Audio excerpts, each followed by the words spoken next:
I don't know, man. Virginia Ren Fair is happening right now, right? Soon. Soon. Yeah. People were like trying to make plans, and I was like, God. Is it 2.5 time hours already? is a drive. 'Tis the season. Yes, quite so. Well, hello, everyone out there in Streamland. We're just talking about Ren Fair shit because we're a bunch of nerds. And I have to assume that you're a bunch of nerds too, because you tuned into this here stream where we play tabletop role-playing games to benefit charities and other nonprofits. Also, that stream is called Live from the Apocalypse. Probably should have led with that. This is what happens when I don't have a script in front of me. You're killing it. Yeah, you know, shoot from the hip. I'm killing something. All right. But this week we are, as for the past many weeks, we have been raising money for the First Nations Development Institute, which is an excellent charity that helps to restore economic independence to Indigenous communities in this here country of ours. So if you like what you are seeing here, and I certainly hope that you are, you can type !donate in the chat. The bot will post the link, and you can make the McElroy brothers shout at us and interrupt whatever very intense, serious, and or heartfelt scene we were in the middle of having. Thank you very much for your donation, really, from the bottom of our hearts. We also have a variety of emotes and such you can use with channel points without subscribing, as well as to influence the stream in other ways. I guess I should note that when you donate, you do also add to our luck point total that you can see down below my lovely face on the screen there on top of the Pokedex. We got 3 luck points currently, but as anybody who's been here for the last couple of streams will note, those can go pretty fast. That said, probably not going to be as luck point hungry this session. Unless I decide to hold the characters hostage for donations again. I'm not gonna lie, it's been a pretty good strategy so far. The tried and true, the tried and true Geodis method.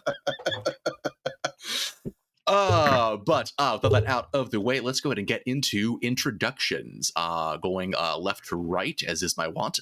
Will, do you mind starting us off? Not at all. Hello. Hi, my name is Will. There's a social media handle right there. You can find that on all the platforms. That's where I am. And I play Julian Rue, this guy over here. And he is an ex-Team Rocket member, repping the set. Ex-Team Rocket member turned chef here in Esper Bay. He is less angry than he used to be, probably, because he got his best friend back. And yeah. That's most of what you need to know about Julian. I'm one of the storytellers and the organizers here live from the Apocalypse. We have a bunch of cool stuff going on and a bunch of cool stuff coming up, but I'll probably talk about that more at the end.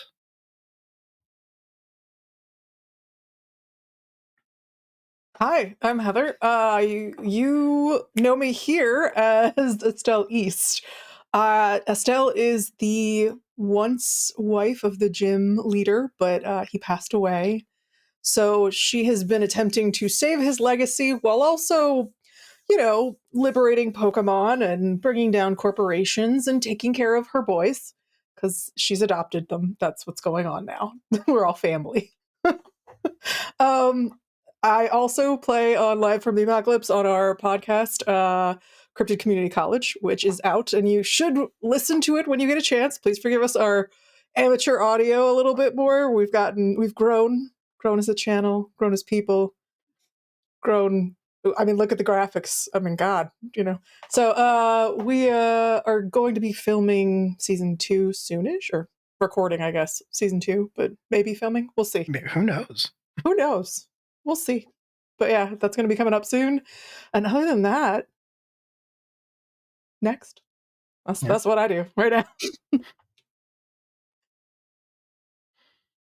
Hey everybody, I'm Liz. I play Billy Baker, the town gym leader, and answer of the question, who would win, a formless, eternal eldritch horror or one Twinkie boy? Outside of that, I play Ravenna in our Madigan stream, which I believe is coming this Sunday. What is time? And I will also, answering a question we asked before we went live on stream, be at Fairy Fest this weekend, which is in Rocky Point, which is Okay. not that far. It's not a long drive. It's not, apparently. And Oh, shit. that's it. That's all I got. Liz, I was drinking and I was unmuted. How could you? Well, I guess that just leaves me. Hello, it is I, Brendan, architect of befuddlement and misery and game master of this here stream. I am one of the game masters and admins here on the channel.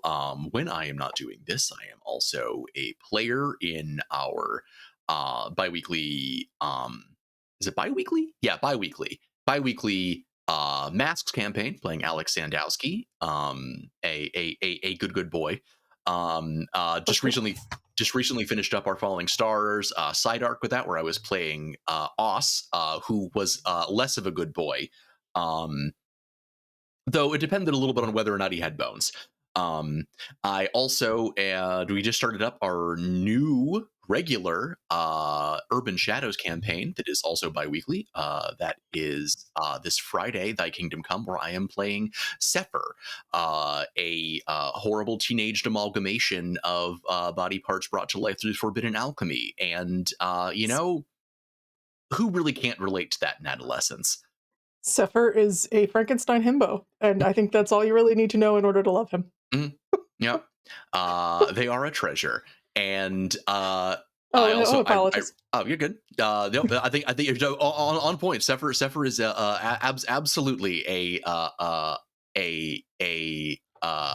just lost train of thought. I'm moving. I was trying to figure out a way to incorporate the Frankenstein thing with Thembo, but it escaped me. Yeah, because I'm live and I'm spiraling. But I'm helping. Mm-hmm. Yeah. But yeah, I also ran Community College.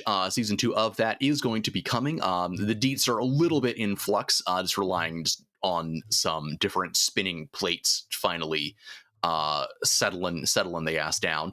There will be more to announce there when there is more to announce. And I think that is just about everything from me. John Snipe is a bitch, and he had it coming. This is known, Khaleesi. Listen, just because you don't like their inevitable at this point, hate to love, like enemies to friends, it's gonna happen. Enemies to friends to lovers, that's really what I like. That's my jam.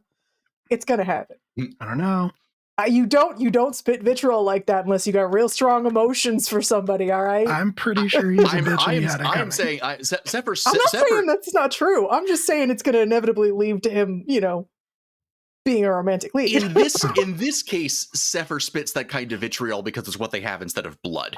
But honestly, that's neither here nor there. And that's not even this game. What we are playing is in fact Missing Numbers, our Eldritch Horror Pokemon sports anime, which I think segues us nicely into coming up on Esper Bay. It has been a few weeks at this point since Billy made his sojourn into the Eldritch Zone that was seemingly the home, the anchor point for the Missing Numbers phenomenon that you had been dealing with for quite some time now, and in the process managed to bring everyone back who had seemingly disappeared completely from Esper Bay. And it's been quiet. Honestly, it feels as though there is a tension that has lifted. almost like a sort of electric storm cloud that you didn't realize was hanging over the town. People are not quite sure exactly what happened. It seems as though the further away that they get from the event, the hazier their memories of it become. The professor has some theories about that he will effuse about if you ask him at length. You have generally learned not to. And it's almost been, maybe because people are having trouble remembering that much about what happened, to the extent that it's not really looming large over everyone's lives the way that you would think something like that would be. Things have seemed kinda normal. Like, aggressively normal in a way that you would kind of forgotten about for a while you were busy dealing with strange fractal pseudo Pokemon from beyond space. All in all, it's kind of settled back into being the same old Esper Bay. Same Esper Bay with its struggling gym. Same Esper Bay with its sort of bucolic, humid beachfront. Same Esper Bay with a lot of closed storefronts. And I think we'll kind of check in with some people, kind of see what they've been getting up to over these last few weeks.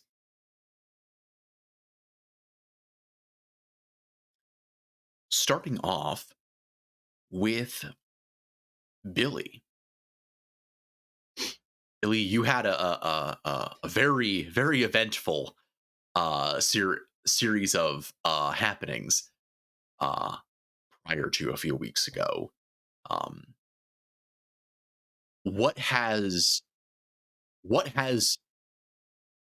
like 3 slow weeks looked like for Billy?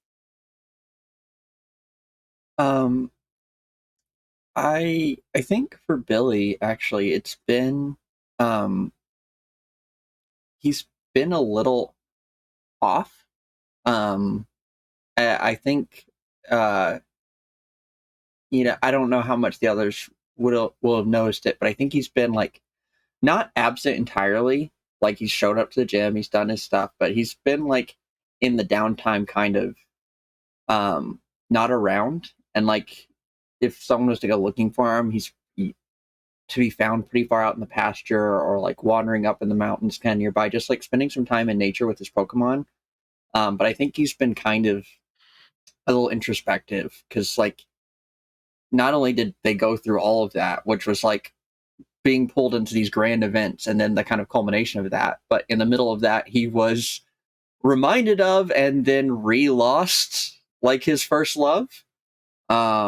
So that is probably, I think, is really affecting him a lot. And there's not the same grand consequences pulling the 3 of them together. I mean, I'm sure we'll find out when we get to Julian, but Julian just got his best friend back. So I also imagine he's got something that's taken up a little bit of his time. So I think Billy's probably just in a little kind of like a reflective mood. I've never fan casted Billy as adjacent to Jade and Yuki from Yu-Gi-Oh! Before, but now in my head I'm imagining that kind of late GX, like a little bit, you just went through some heavy shit and some trauma, and you're a little bit kind of taking some time to reflect vibes. Very cool.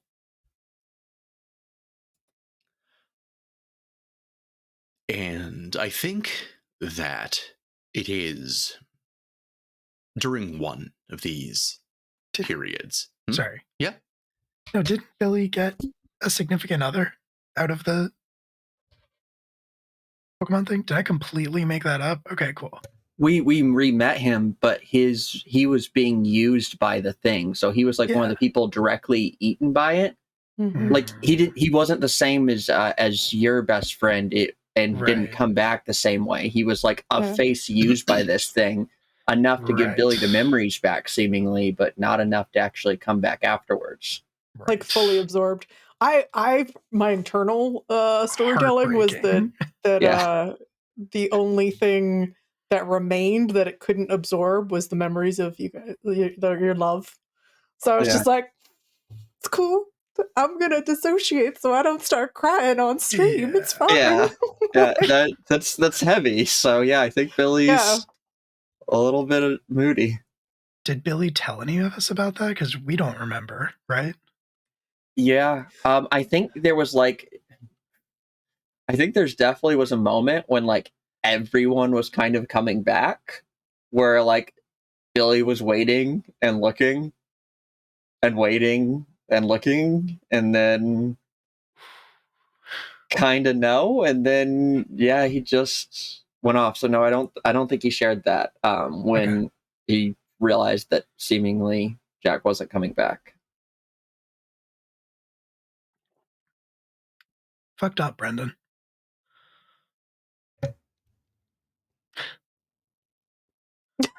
It's cool. I'm not crying. We're fine. You hit me a little bit in the Millspouse feels with the waiting to see if they actually come back thing. So that's it's fine. I'll recover. Let's keep going. Slop that down. Okay, there's a donation. Thanks for the donation. It's fine. It's fine. Thanks, Brendan. We will accept your apology in the form of 1 luck point. Yes, we accept your money in lieu of actual.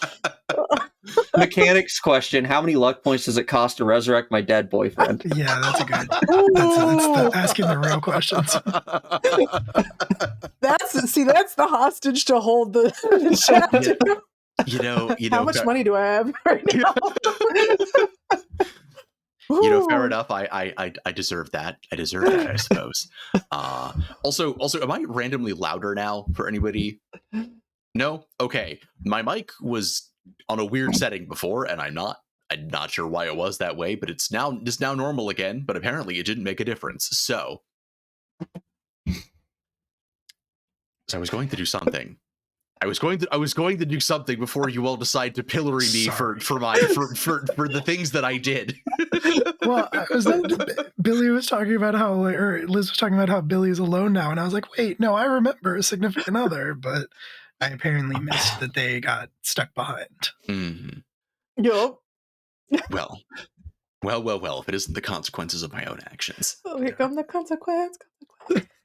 So, I think it is on one of these occasions while Billy is out by himself in the fields of the Baker farm. I think out sort of corralling some of the Mudsdales that broke through the fence, as they are wont to do, because they're just so heckin' heavy, apparently. Yeah, I think it's just a thing they can just decide to do. Like, it's not a thing that happens over time. It's just like the fence is largely notional. It's more just for your peace of mind than anything else. You have managed to corral the Mudsdales back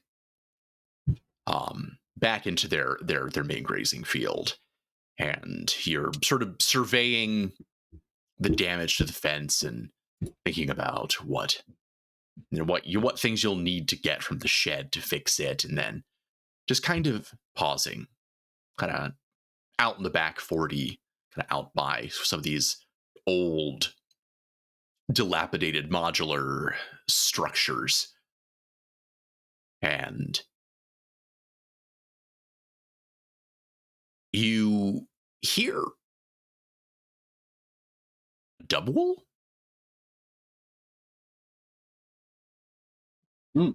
Like, not the strangest thing, but you don't really raise double on the Baker farm.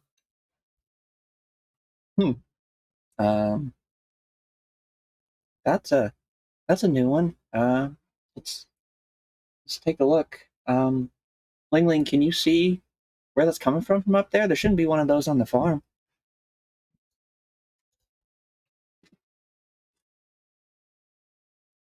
Ling Ling sort of ascends above you to get a higher vantage point, and then starts sort of just gently chiming as the wind sort of blows its tail in the direction of a hill off to the side, sort of back towards the direction of the main farm.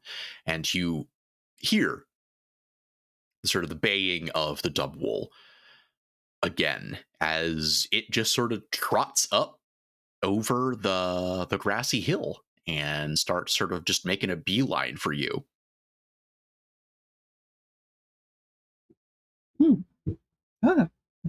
Hey there, little guy. What are you doing on the farm? Here. I think he has some food that he just pulls out and like offers some poke food up to it. And it's around that time that you hear a young woman say, hey, wait up. And coming up over that same hill is a young woman in overalls with sort of frizzy pigtails who is pausing to huff and puff up at the top of the hill before waving at you and just saying, Billy, hey, sorry, surprise you, but this guy got impatient. And Rosie starts trotting down the hill towards you to catch up. Do I remember her? You do? Then yeah, I think it's gonna. Is this the first time I've seen her since that, or is she did she just kind of click back in over the last couple of weeks? You haven't seen Rosie for a good while at this point. She, as far as you know, mostly wasn't around for this. She had actually gone on an extended trip up to Unova, and honestly, you had meant to appraise her of what was going on, but things were a little crazy. Yeah, and Rosie is at times an anxious being, so like maybe not the end of the world details. So yeah, I think Billy's just gonna like light up in a way maybe he hasn't, been super like excitable over the past couple of weeks, and just start running towards her and like wrap her up in a big like lift up hug. Oh, hey, all right. See, you've been keeping up with your farm chores. You're back. Yeah, I am. I just got back in last night. What? I decided to stop by the farm, surprise you. Ran into your mom. She didn't tell me everything, but it seems like but it seems like I feel like I missed a bit. Are you okay? Yeah, you might have missed a little. Well, yeah, I suppose I am. I'm here after all. It's been a lot. Yeah, quite a lot. Well, I guess I don't really understand a lot of what the couple of people have tried to tell me. If you want to talk about it, I'm here. But if you just kind of want to hang, I'm good to do that too. Yeah. I think just a hang would be nice for now. All right. Oh, maybe you can help me out a little bit later. So kind of funny story. So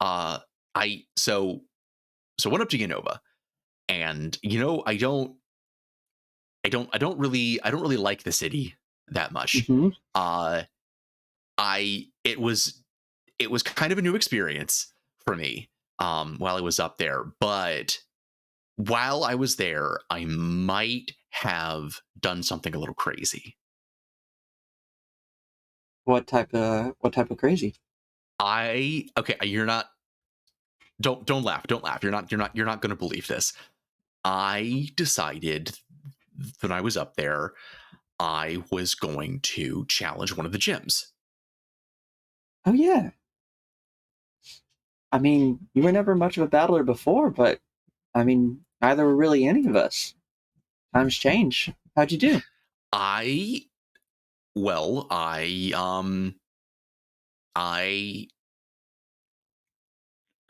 won.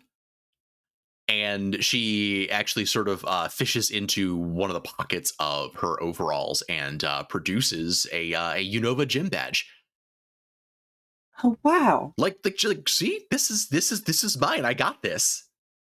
Yeah, that's awesome. Congratulations. She pauses, and I honestly, I've been wearing this thing everywhere. I took it off. I wanted it to be a surprise, and she sort of affixes it to her overalls. I don't really know why I decided to be a good idea. I was really nervous. I know, me nervous. That you can't picture that. But I went in and I challenged the trainers that were there, and I challenged the gym leader, and we did it. And the dub wool kind of like jumps up into her arms, and she kind of like hoists the chunky boy up and kind of balances him on her hip. And I don't know, I don't know, I was thinking about maybe while I was back here, I don't know, maybe I was gonna maybe try and see if it was like a one-time thing or not. You work down at the gym. Do you think you could maybe help me figure out a good time that I could like talk to Greg about challenging the gym? Well, Greg isn't around anymore. Oh, There's a new gym leader. Funny quickening. oh, who? No, I kind of figured. Jesus Christ, chat. No, Whoa. no, he just Whoa. conspicuously We don't know that. left into the Greg Pulp evening. died. All right, Greg Pulp died. That means he could come back.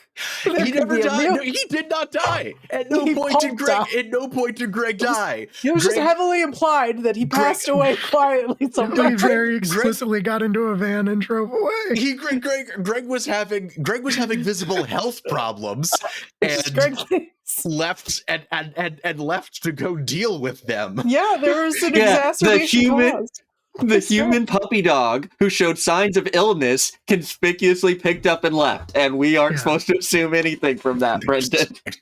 And we haven't heard from him since. He was having Brendan. health problems, terminal health problems. Did we try to call him like twice? And you were like, "Yeah, he's out of touch."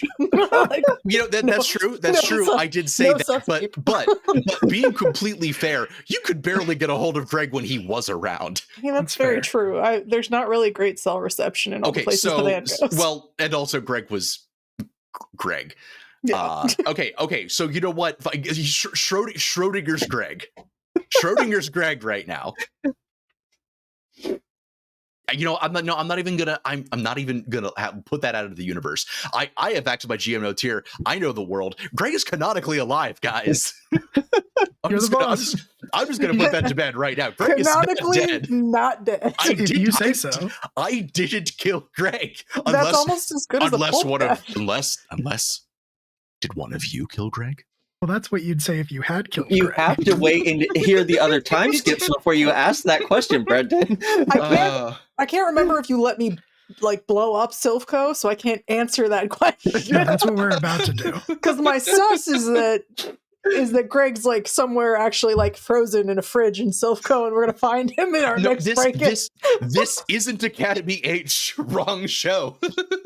I mean, not all of the extras get frozen in a lab at the end. all of our shows are a little bit in the same universe. That's all I'm saying. That's going to be a real awkward considering how much copyrighted materials in this one. Yeah. Hey there, Nintendo. By the way, I have no money. By which I mean A, don't sue me, and or B, I don't know. You like what you say? Is this cool? Is it good? Do you want to give me money to, I don't know, do more better writing for you? I'm not saying Pokemon writing's bad. I'm just saying it's definitely there. I'm saying it. It's gonna say it needs work. Of course you would say that. You like Digimon. The superior small monster franchise. I mean, I'll say it, and my love of Pokemon is well documented. Yes. So anyway, Rosie does look at you with some mild concern. Was like, so did Greg's gone? He's alive though, right? I kind of hope so. As far as I know, he is. He packed up and left. Okay, all right. Well, who's the gym leader then? And I think Billy does like the look down and kind of like kick the dirt. Like thing is this. Well, it's me. I kind of took over after Greg. Well, Greg kind of brought up the idea, and there was no one else who was going to do it. So, well, Stell was going to do it, but Stell probably shouldn't have done it. So I did it. And yeah, I've been running the gym for a little while now. Pan out to sort of a wide shot of the Baker farm as a whole bunch of Pidgeys are disturbed from their roosts and suddenly fly up into the sky as you hear someone shout, "What?"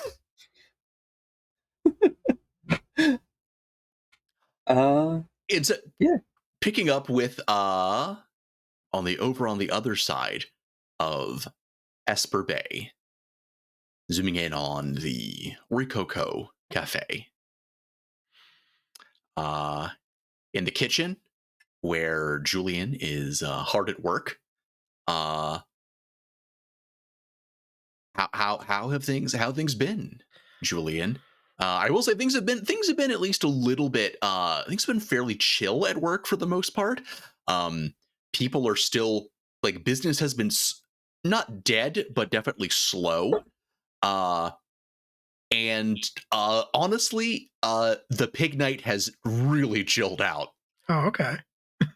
Mostly with you specifically. Yeah. Fair. Fair enough. Because I was gonna say. I was going to do this whole thing with like the chaos of the kitchen as the pig knight is just like standing over Julian's shoulder and he's just like, "Yes, chef. Yes, chef." But if he's chilled out, then that's great. He's just sort of he's not standing over your shoulder. He is standing at a respectful distance, looking disapproving. Very good. Okay, cool. And then so yeah, Julian is just cooking. It business may be slow, but you wouldn't know it from the speed at which Julian is like managing 5 different pans at the same time while there is like a pot boiling off to one side and he's just kind of moving back and forth between them. I think that like Brunoise is kind of underfoot. His Meldarva, excuse me, his Meldarva regional variant Golduck is kind of also moving around underfoot and helping him do stuff in theory. And yeah. He He's just churning out orders. Kind of business as usual for Julian. He is back where he is happiest. He does not have to battle things anymore.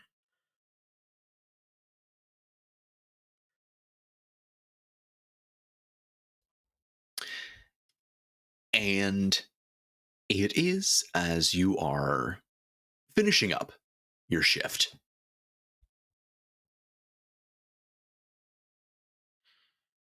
Do that too. You are finishing up your shift and getting cleaned up. That you were sort of, heading out the back door, just taking out the trash and everything, and in a weird sort of deja vu,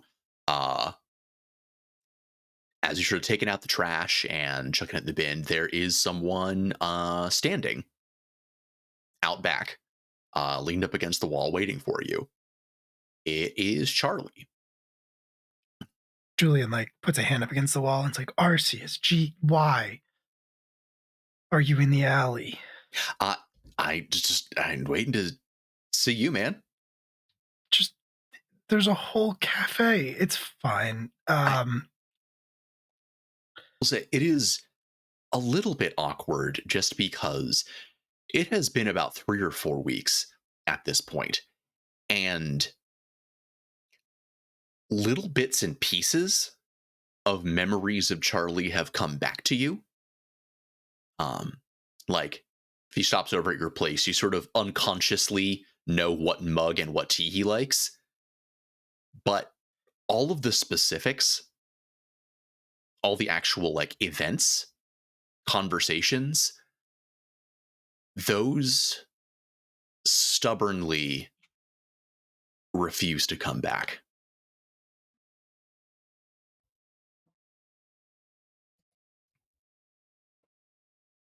What are you doing right now? Standing in an alley, freaking out my best friend. Yeah. No, I know. I meant, do you have plans? Is this your whole night? Yeah, this is my whole night. Cool. Things are a little weird up at Sylph right now. Kinda taking some PTO. Yeah, I honestly can't believe you went back there as a choice. Yeah, it's my job. It's Sure. all I've got right now. I'm not gonna stay there. Not long term, definitely. But it is still technically a place that gives me money to live. And they're still, I'm also kind of still waiting for some weird paycheck stuff because they sort of lost me in the system for a bit. I can't imagine why. Yeah, I mean, yeah, that's funny. Look, I was gonna head over to the gym. Probably do some work. I think Julian has been spending some of his off time trying to fix it up a little bit when he's not at the cafe. All right. Do you need a hand? Yeah, that'd be great. There's there's some beer there. We'll catch up. It sounds good. I haven't really seen what you guys have done with the place since Billy took over. Yep, it is very different. It's definitely very different.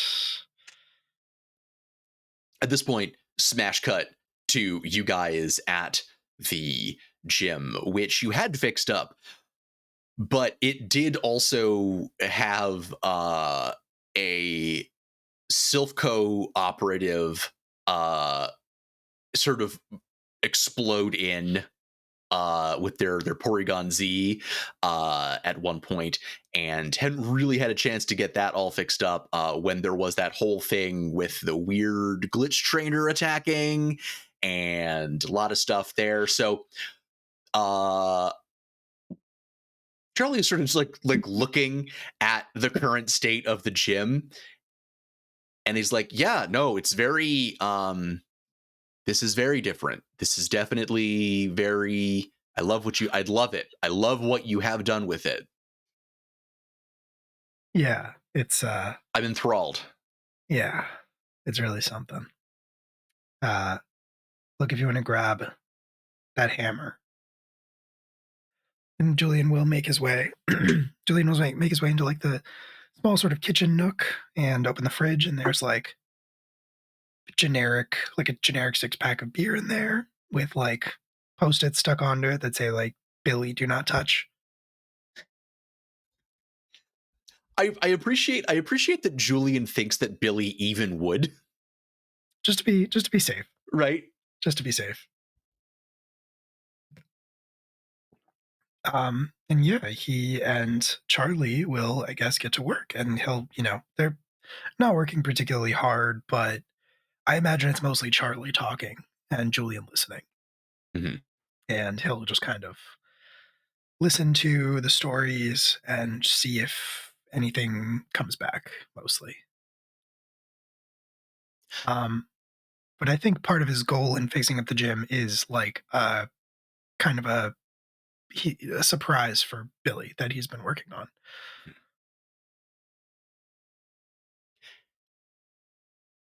And it passes pretty uneventfully. Chatting with Charlie, every now and then, he will start to regale you with a story. He has mostly trying to stay away from like, hey, remember the time? He's mostly sort of like talking to you just about life and what has been going on with it. And he starts to relate to you a story, and you have this moment, this moment of like, oh, not this again. But this is the first time you have heard the story. But that feeling is there. Yeah. And you also do notice, as you guys are sort of patching up the drywall, cleaning up the glass, repainting some walls, that you go into sort of the closet where you have been. Oh, we have Raidors. Hello, Raidors. How are you? Dude. Welcome to Yon Stream. This is live from the Apocalypse, where we play tabletop games to benefit various charities and nonprofits. Currently benefiting the First Nations Development Institute. If you want to type !donate, you can do that to interrupt us with your donation. It's very good, and we also love it. Or just vibe. Vibing is also good. We're running a game called Missing Numbers using the Pokeymanz system. It's a Pokemon Savage Worlds hack, and it is an eldritch horror sports anime. That is a sentence. Yes. Oh, thank you for joining, and I hope you guys enjoyed the stream.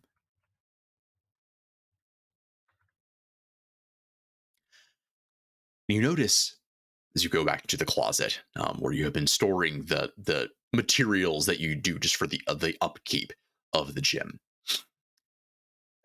that your supply of materials that Estelle had managed to get sort of donated from the community through her various connections in town is starting to run a bit low. I think you're probably going to, you're actually not positive that you can fully complete these repairs with the amount of material that you have left. The amount of material that was donated was sufficient to get the gym fixed up and then still have some left over, but they were not necessarily enough to then subsequently repair the beating that it has since taken. Yeah, we've had some setbacks. Yeah, there have been some times. Yeah, Julian and Charlie, I imagine, are standing there, and Julian will just like look at it and say, "Shit." It's not going to be enough.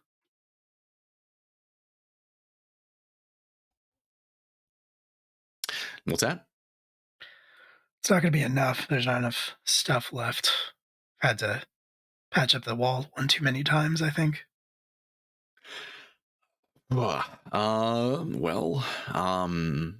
Anything in the gym budget for? So never mind. I don't even know why I asked that question. Yeah, the budget. Yeah. Right. I look, honestly, I would offer to kick some in, but like I said, I've been having some paycheck issues at work. Yeah.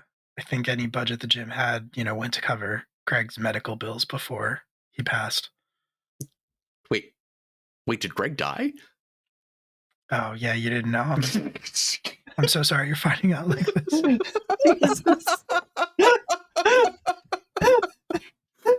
Oh man, I'm really sorry. I didn't realize he died. It's shocking to me to hear that. What the heck? I can't believe it. It is actually it is incredulous to me that Greg has died. Sounds fake. No. You said it in character. You definitely did. It's part of the story. Assumption that your character can't be wrong. Charlie pulls up a piece of paper. It's like, this is so weird because I have like God's notes here, and it says Greg alive. Greg alive. No, you didn't see his obituary. He survived by. I have this note that I found over in the Eldritch Zone. I just been carrying it with me. It just says, "God damn it, Will." I don't know who Will is in this situation, but I don't know. I found it and it seemed important. I'm going with the assumption that Greg just faked his death to get out of the medical bills, because that's really how we live in this hellscape. Yeah, we stand Greg. Or he's committing tax fraud, which we also stand. Which is why he had to leave the gym. He couldn't get it involved in all that, Yeah. He has survived by one slowpoke. Indeed, and said Slowpoke continues to sort of snore languidly in the corner. Yep. Song. Yeah, I don't. I'm not sure what we're gonna do, but we'll figure it out. Just great things. Not your problem. I mean, it is a little bit though. Okay, I know that I'm not part of the gym the way that you guys are necessarily. I don't know. I kind of feel like you would have dragged me into this one way or another if things had gone different. So maybe. I didn't exactly want to be dragged into them myself. Yeah, well, Stell does that. She sure does. I guess we're gonna have to talk to her anyway. She got us the supplies the first time. See if she can pull any more favors. Indeed. I got you guilt labor, in fact. I don't know if you remember that. I do. I utilized the old lady guilt move and that's arranged labor. Guilt labor and a not insubstantial amount of guilt materials. Yep. It is unfortunate now that they are reaching the end to which they will stretch. And on that note, I will say we will pick up with Estelle, but I think we are going to take a quick 10-minute break around this time. Nice. For persons and for doggos. BRB, don't go anywhere. To the conversation. I have to apologize a lot to Andy about the nonsense. No, see, it's constant with me. I will introduce non sequiturs into verbal conversation. I will introduce non sequiturs into Discord conversation. Good, yeah. Because a thought that was a reference to a reference to a reference to a reference that we just made in the conversation popped into my head. And until I express that thought, it is just going to be angry, like a little angry bee inside my brain. It's going to sit at the front like a little kid that has to pee, waiting. Gross. Just like hopping up and down, like, I need to go now.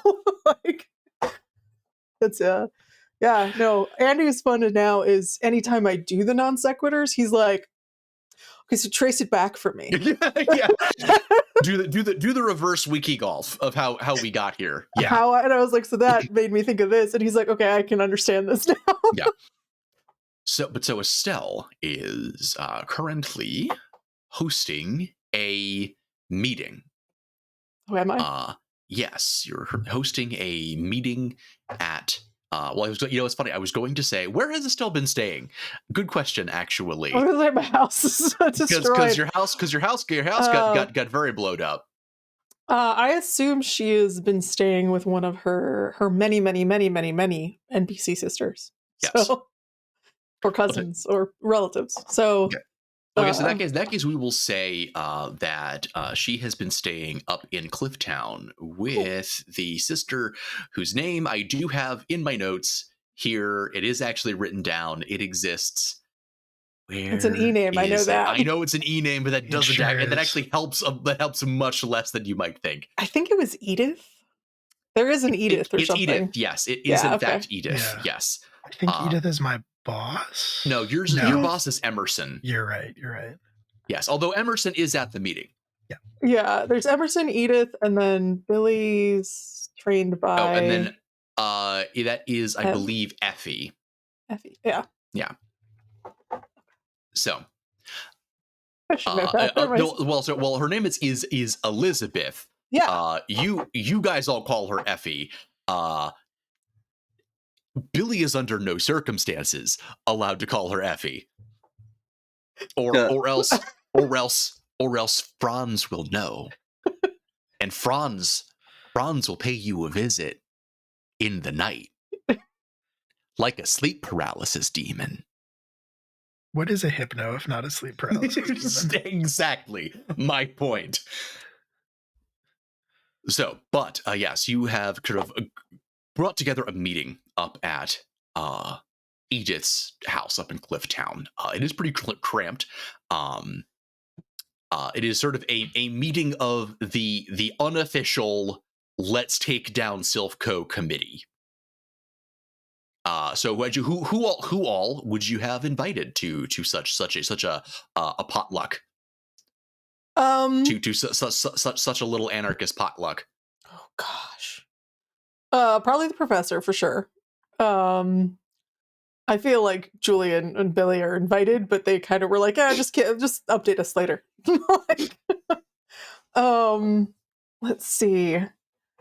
I am gonna say representatives from the Main Street, like the old city Main Street, where like people used to put out their stalls, and there used to be festivals.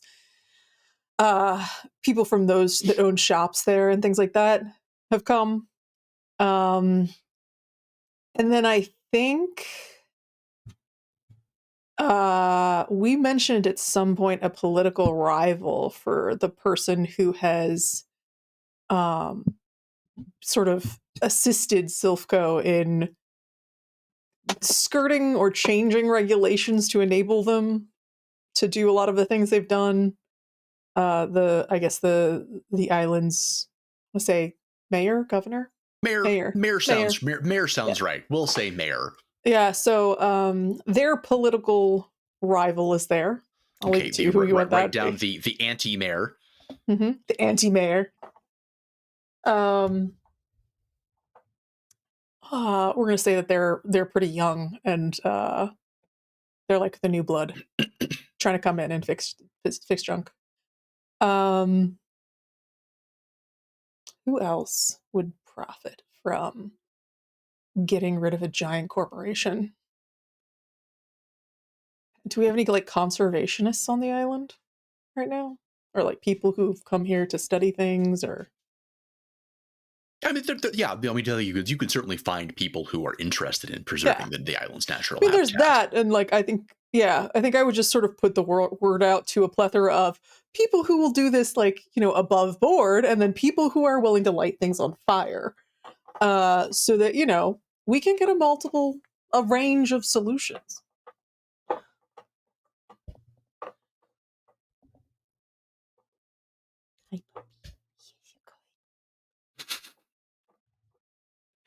You're so adorable when I'm on stream. What's going on with that? She's just looking up it from my pet alert. Exactly. I bet. Yeah, I think that it's basically a range of people who are ready to burn shit down, and then people who are also like, we could do it without the crime. Like, is the crime mandatory? And you're like, Yeah, no, but it is fun. yeah. Estelle's like, no one's talking about crimes. Crimes are when you get caught. No, No, no one's talking about crime. Crime is a social construct. yes. And the police are basically just like a standing army. What's the Brendan Lee Logan quote that makes us all go, Laws yeah. are threats enacted by the dominant socioeconomic class. I knew you'd get it. Yeah. Yep. I just smile every time I hear it, but like Andy and you, like you both like actually memorize things. So it is All pretty. right.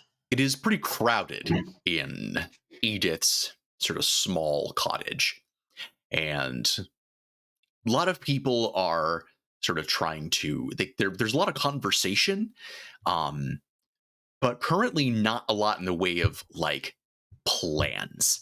Like everybody is very much on the same page that they have grievance, particularly after recent events.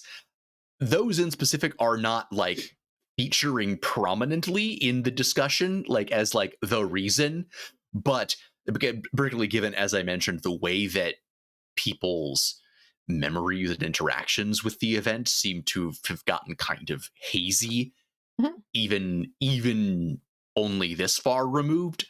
But it definitely didn't help anybody's opinion of Silvco. Mhm. And so while everybody is definitely in favor of, yes, we should do something. Can I also invite my lawyer? Like the What's family lawyer? The family lawyer. Ah, yes. Which sister is the lawyer? Give me an e-name. Oh, Emily. Emily. She's young and full of fire. She's returned home to the small town that she's from, and some local boy is going to teach her how to enjoy life again. Right, yeah. Are you volunteering yourself to be part of this Hallmark story? Maybe. Who knows? I was just thinking she was like she came back to be the family lawyer to take care of the family, but Listen. yeah, that's fine too. Big city lawyer returns to small town. It's not Christmas yet. Also, I don't think that's like our niche, our audience. Like Yeah, it's just you're not probably in the right. Venn diagram. It's true. A season of Secrets and Shadows isn't until later. It's true. Never mind. Yeah, wrong stream. But so yeah, everybody is definitely on the same page that we need to do something. But nobody is really coming forward with a really like coherent or cogent plan of action. So I think Estelle stands up and like bangs the cane she now is using, because since the series of strokes / psychic attacks / heart attack I've had over the course of the last 2-3 weeks, It's been yeah.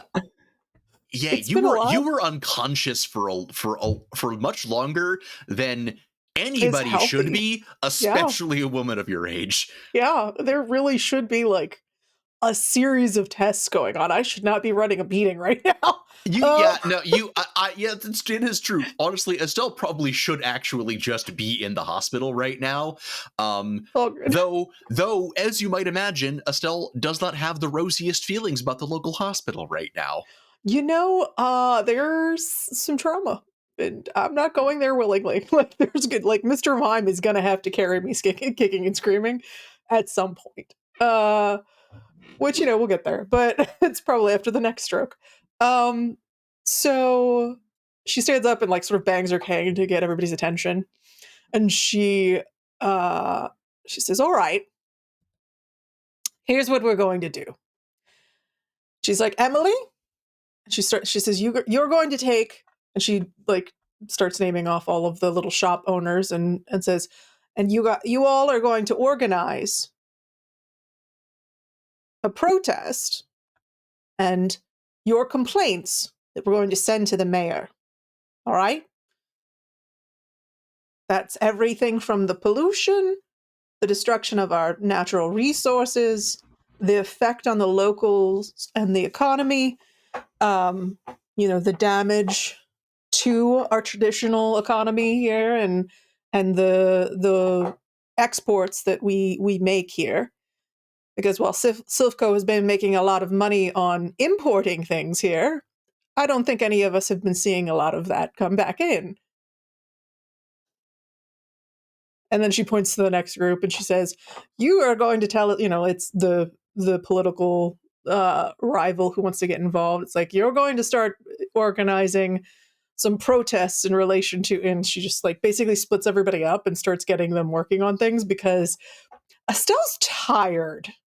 Like, you don't really see it at first because she is like directing the room, but she does not look great. Like, if you take a moment and you see past the firebrand moment, she looks tired. Like, she had a very scary time. Like, she thought Billy might die. And while she was incredibly relieved when he came out of there, it's sort of, she almost lost both of her boys at different times over the last several weeks. And she's been wanting to reach out to them, but also trying to give them space. She'll sort of walk by the restaurant occasionally, and she's, talked with Susan to make sure Billy is all right, find out how he's doing. But she's waiting for them to decide to buy back in because you don't always want to. Like, sometimes people bond very tightly from trauma, and sometimes they're like, I don't want to see you because you remind me of horrible things. And I think Estelle somewhat feels guilty in a sense for having dragged her boys into something this big and this dangerous, given that she did almost lose both of them at various points. And so she is doing her best to get things rolling and delegate rather than being as traditionally forefront and hands-on and I'm going to do this all on my own as she tends to be. And when she sits back down, people start breaking off into the group she set up. And she sits back down, and that's the moment that if you're looking, you see exactly how tired she is and how much the last couple of weeks have affected her. Because she lost her home. Like, that's the home she lived for, what did we say, 30, 40 years with Ephraim? Something like that, yeah. Yeah, that's a lifetime of memories that got destroyed in addition to everything else. And she's, and Mr. Mime right behind her, his hand like slips onto her shoulder. And he's just kind of sitting there with her, and there's just sort of the new noise of the room that comes up. It is also around that time that there is a knock on the door. Somebody goes and gets it, and it is actually Officer Jenny. Jesus, cops. Jenny, how lovely to see you, dear. I haven't seen you since those terrible men came. And how are things doing with that? Those boys who tried to attack the gym. That is hi, Mrs. East. That's actually what I wanted to come to talk to you about. I don't know. We can do this in private, or I can also do it out here. No, that's fine. Let's go ahead, and it's so noisy in here. Also, I don't want you to hear what that group over there is planning. Huh? What? She just shoves her into the kitchen.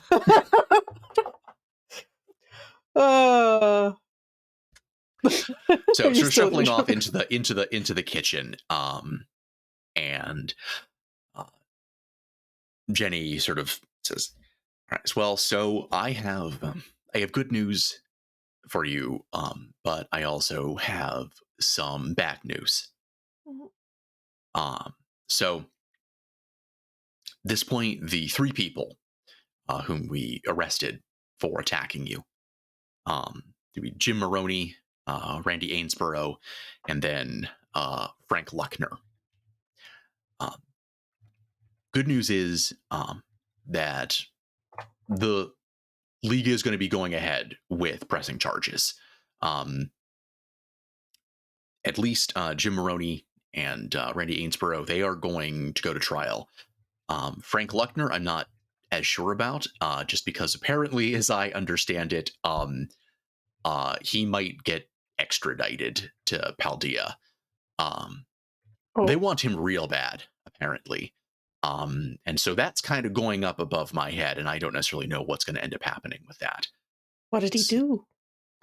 He is apparently wanted in connection with some... the term war crimes was bandied about a little bit. At least what little I've been able to find on the guy is not good. I guess I say I'm glad that you were able to help bring him in. But we owe most of that to Billy, I think, really. Well, it's not exactly what I heard, but at the same time, I'm very sorry that this has happened to you, that so much has happened to you with these three recently. So I can at least offer that it is very likely that all three of them are going to be punished.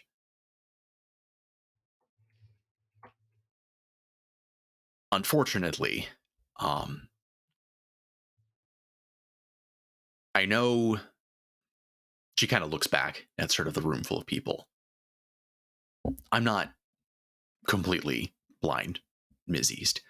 I know that you're become something of a crusader against Self-Co's presence on the island. Well, when people try to kill you, I generally think it's fair to, That is kind of what I wanted to talk to you about. Because for what it's worth, personally, I agree with you. And I was honestly kind of hoping that we would be able to tie them to Self-Co. Unfortunately, turns out they don't technically work for Self-Co. They work for a security contractor that is employed by Self-Co. And while Self-Co is offering to potentially pay for damages, they are disavowing any foreknowledge of their activities. And as far as we can tell, none of if any of the three of them were working on direct orders from anyone at Self-Co, none of them are talking. So their money and the orders, is it a standing contract or was it a brief contract?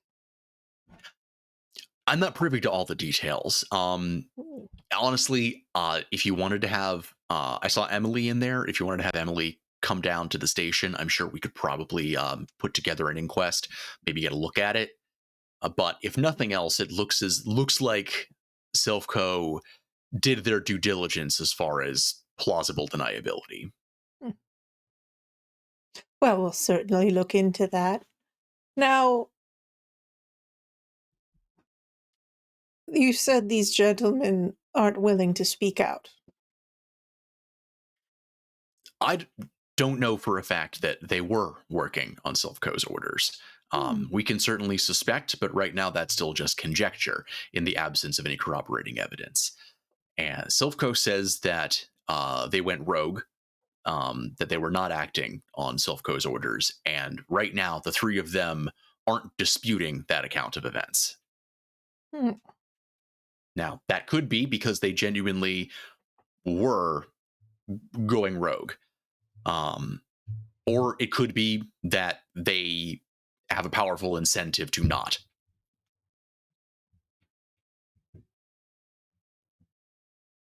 But that is where we stand right now. That's what I wanted to let you know. Well, thank you, Jenny dear. I'm sure you tried your best. Can I get you anything before you go? Oh, no. Please don't trouble yourself. Like I said, if you want, I can start putting together an inquest into that contract. And if you want, you can send Emily down to the station, and we can. I'm sure she could help get that Oh, done to your satisfaction. I think that would be wise. Just finding out in general all information regarding how orders were received and communication, and I'm sure you've already requested their phone records and all of that. So I'll leave it to you and Emily. All right. Well. All right, well, you take care of yourself, Ms. East, and I'm sure I will see you around. Hmm. Oh, I'm sure, dear. And speaking of Silvco, Billy, what are you up to at this moment? I mean, unless something else came up, I think we might have headed to the gym to have a battle. I don't know how long it took. Uh, it took Rosie to process the news, but Okay. You guys are heading down to the gym. To at least, I don't know if you're going to do the battle right now, but if nothing else, you can sort of set up a time yeah, for Rosie to challenge the gym. And yeah, I guess that would probably have you and Rosie arriving at the gym. I'm just going to say that Julian and Charlie are still there. And I know you said supplies are running thin, but if it's cool with you, I think that when Billy walks in with Rosie, Julian hears the door open and is a little surprised and steps back and says, Billy, kind of like looks back over his shoulder and then steps to the side and says, it's not done yet, but, and on the floor, he and Charlie have been painting a new logo for the gym, which is like a very stylized dark green goat head with the like psychic purple eye in the middle of it. that's very good. That is very good. I do like that. Merch when? March went? Oh, wow, Julian, that's so neat. Aster, look, it looks like you. That's Yeah, we haven't really had a chance to talk, but I know things have been hard since everything happened. yeah.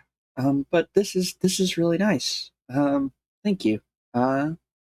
This is neat. Oh, uh, Rosie, Julian, Rosie. This is old friend of mine. I was actually bringing her to see the gym. You know, Charlie. Yeah.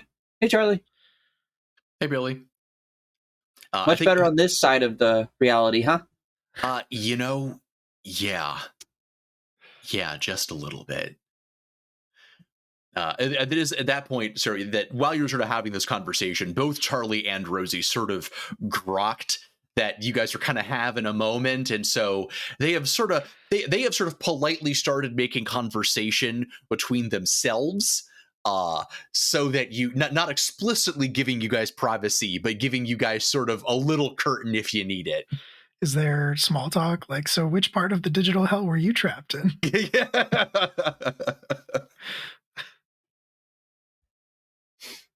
Has everything been tasting like purple since you got back?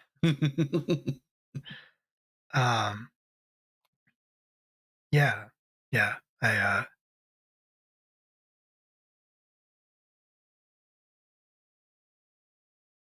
I guess you kind of. I guess it's kind of back to business as usual, which means you're gonna have a lot more challengers. Um, yeah, I suppose. Haven't quite seen much yet, but I imagine as things get back to normal, we'll start seeing more of them. Um, I mean, you too, presuming you're sticking around for the gym.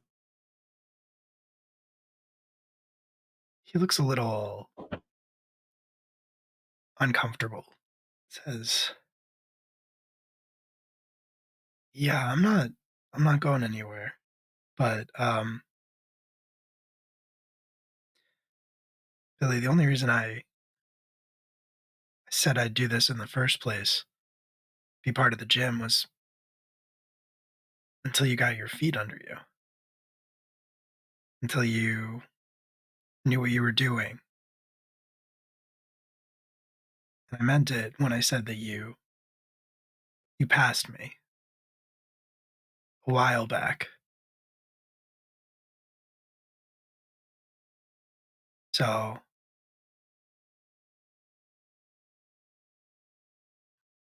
I might not be around the gym as much. I think you should find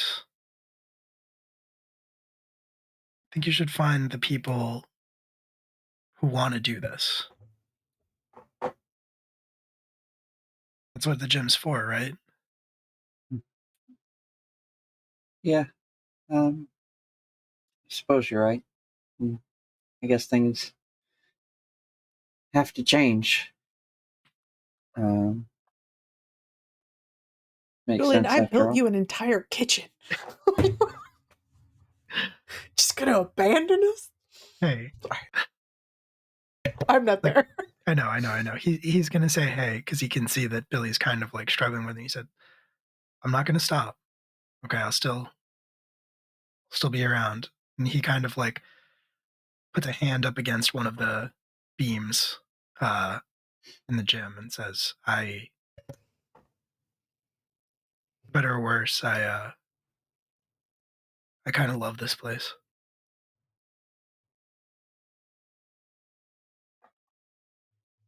Yeah. Be good to have you around, whatever shape that takes. Just never cared much for fighting, as it turns out.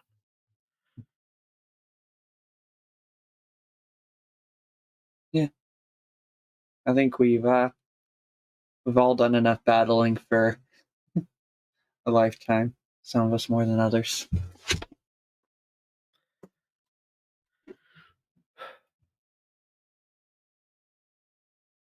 Speaking of trainers you might want to bring into the gym, he will look meaningfully at Rosie. Like, Oh, yeah, I suppose she was never much of a battler, but she says she got a gym badge, and I mean, I wasn't much of one either before, so She Who knows? points excitedly at the badge on her overalls. It's a nice badge, kid.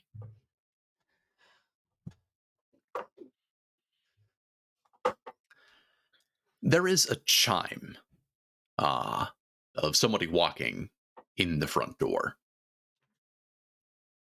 A young man, medium height, and sort of a nice suit, walks in and kind of looks around and then sort of clocks Billy and walks confidently up to you. Mr. Baker. Hold on. Julian's going to put a hand out and say, "Who's asking?" I'm sorry. I just got very excited to meet the local gym leader. My name is Teal. And I was hoping that I might be able to speak to Mr. Baker alone for a moment. Yeah, sure, but Mr. Baker's my. Actually, I don't know if anyone's ever called any man in my family Mister, but I'm Billy. Um, Nice to meet you. Well, it's nice to meet you, Billy. Is there somewhere we can speak privately? Oh, sure, there's a couple of rooms around here. We can wander over there. And as you go to the side, he sort of hands you his business card. I am Executive VP of Franchise Development with Silphco. And he sort of kind of looks around the place, which actually does look a lot better than it did before. It's definitely still worse for wear. Like you don't know if you would host here, but it is not like actively a post-war zone at this point. I understand you have had some difficulties recently. Oh, I mean, I like to think we've probably all had some difficulties recently. There was this whole thing that happened. Yes, you could say that, because we have all had some difficulties. But I was more here specifically to talk about the difficulties that you have been having here at the Esper Bay Gym. I specifically kind of am here to sort of express my condolences for Oh God, Craig's dead. You're almost murdered by our own people. Silphco's regrettable involvement in some of that. As I understand it, one of our security contractors became a bit overzealous in pursuing our copyright protection policy. And if I understand correctly, we do also have you to thank for helping to resolve some of the second-order contingencies related to a defective product of ours. We have cameras in the gym. Oh! Tell me they still work. Tell me they still work. Sorry, I spent a lot of time on a farm. Are you talking about the whole like eldritch horror thing? Yes, in a manner of speaking. Oh, okay, yeah. Well, yeah, we dealt with that, and the other guys who showed up and tried to like trash the gym. Yeah. I suppose we did deal with both those.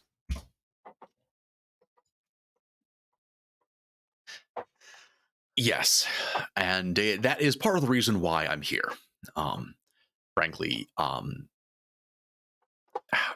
Silphco family is realized that we have, frankly, put you and your gym through a great deal. And we would be interested in doing at least a small part to make that right, if you're interested. What? How so? Well, as you may know, that Silphco operates a battle tower out in Sylph City, sort of a showcase for some of our technologies, and also sort of the caliber of some of the trainers that we have trained up in our kind of our Silphco professional development program. Silphco family. The Silphco family. Now, it's quite popular. Has been bringing in quite a lot of interest over the last few years. But admittedly, what we don't have is any sort of official recognition from the Pokemon League. For that, we would need a gym license, which we obviously don't have because of the exclusivity agreements that the league has with local gym institutions. Now, you have a league license, and we have a lot of resources. I was wondering if we might be able to help each other in that regard. You don't have to answer right now, but go ahead. So you're offering money and resources in return for what now? Because yeah, we have the license, and y'all don't have the license. But I'm not quite understanding what we could do about that. Well, that's what I'm getting to.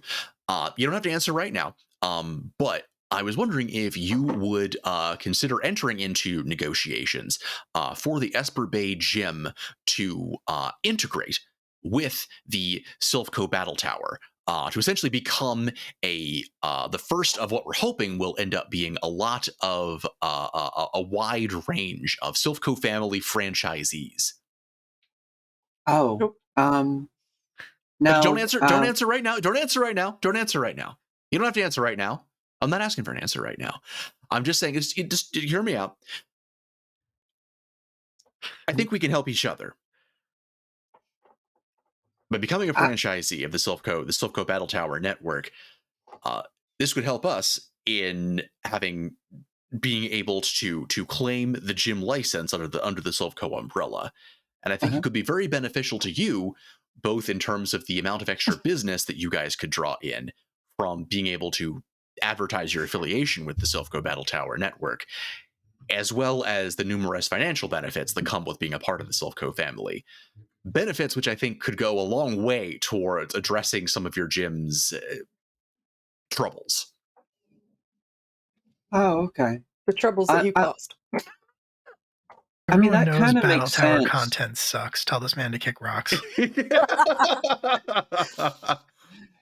That kind of makes sense, though. I don't Say we get shit in writing how- and then throw it in the public eye.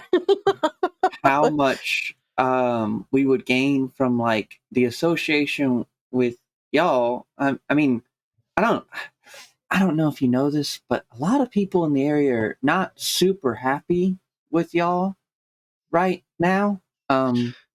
Your name's not doing too great after the whole Eldritch horror thing we talked about earlier. There is definitely some room for improvement in terms of our community engagement. I won't mince words about that one bit. But I'm less talking about local business as much as I'm talking about travel business.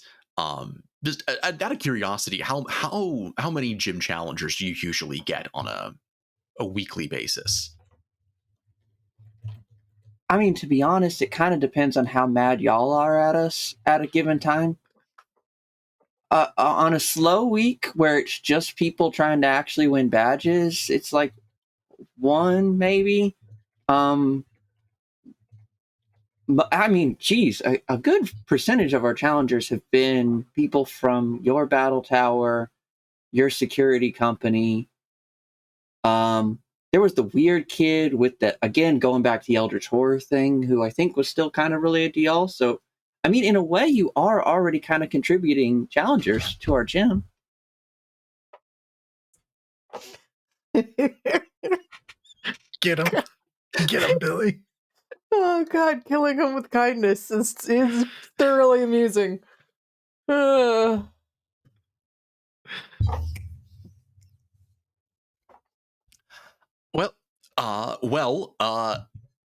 I guess I'm glad to hear we're doing our part, I guess. Not exactly what I had in mind, but I can show you the figures that currently our battle tower usually gets on average, I would say about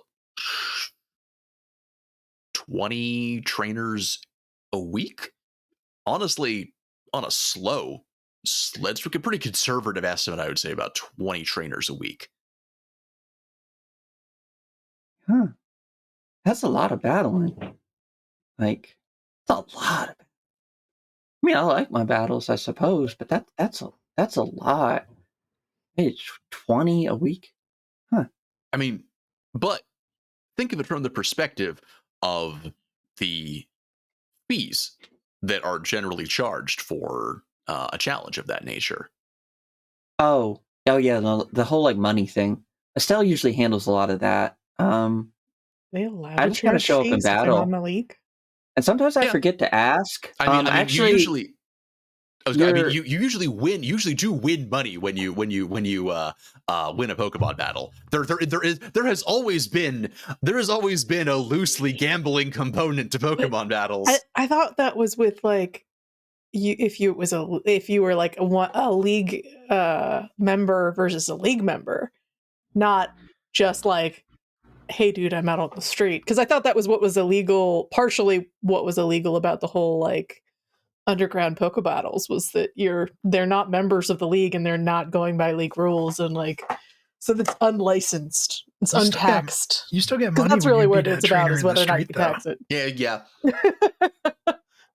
You fight a rando on Route 32, you still get money. That's a real route. Also, that's not from a Pokemon game. Yeah. No, I I just get realized. You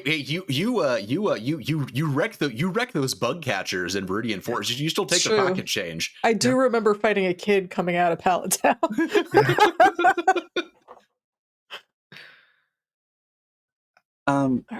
Yeah, there's the money thing, I suppose. I think we're doing okay. I don't really know. Again, Estelle kind of handles all of that. That's like paperwork. I'm not super great with numbers. And sometimes I forget to collect the fee, to be honest, but I try and remember most of the time.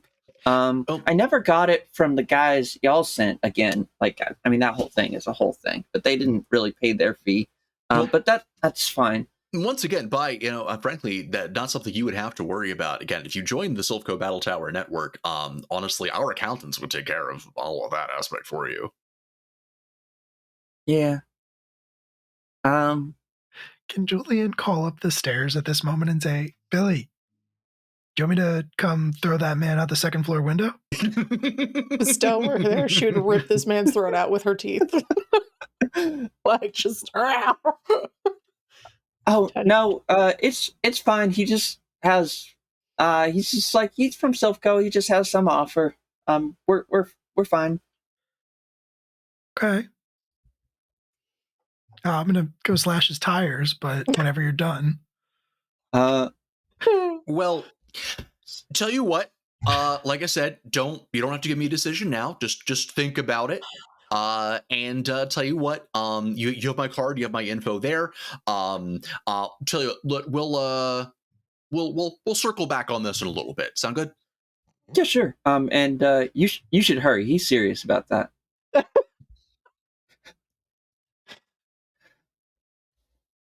And yep, he sort of Teal sort of trots down the stairs and sort of briskly walking towards the exit,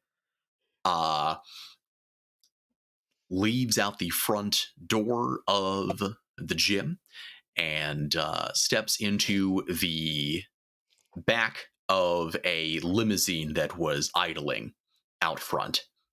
Julian was definitely standing by the door. He does have a kitchen knife in his hands, and he's just kind of like messing with it. He has not slashed the tires for obvious reasons, but he will tell him to have a nice night. You too, sir. And Teal gets into the back of the limousine.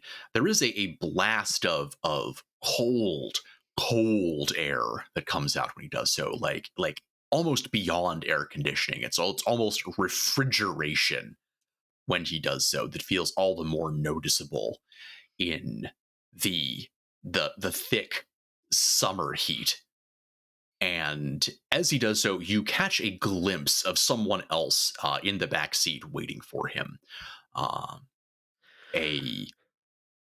Another young man with this shock of just silver white hair. Before the door slams and the limousine kicks into gear and leaves up the street. Geralt of Rivia works for Julian Silphco. Julian will go back into the gym. They got into a limo with some Yu-Gi-Oh character. Drove off.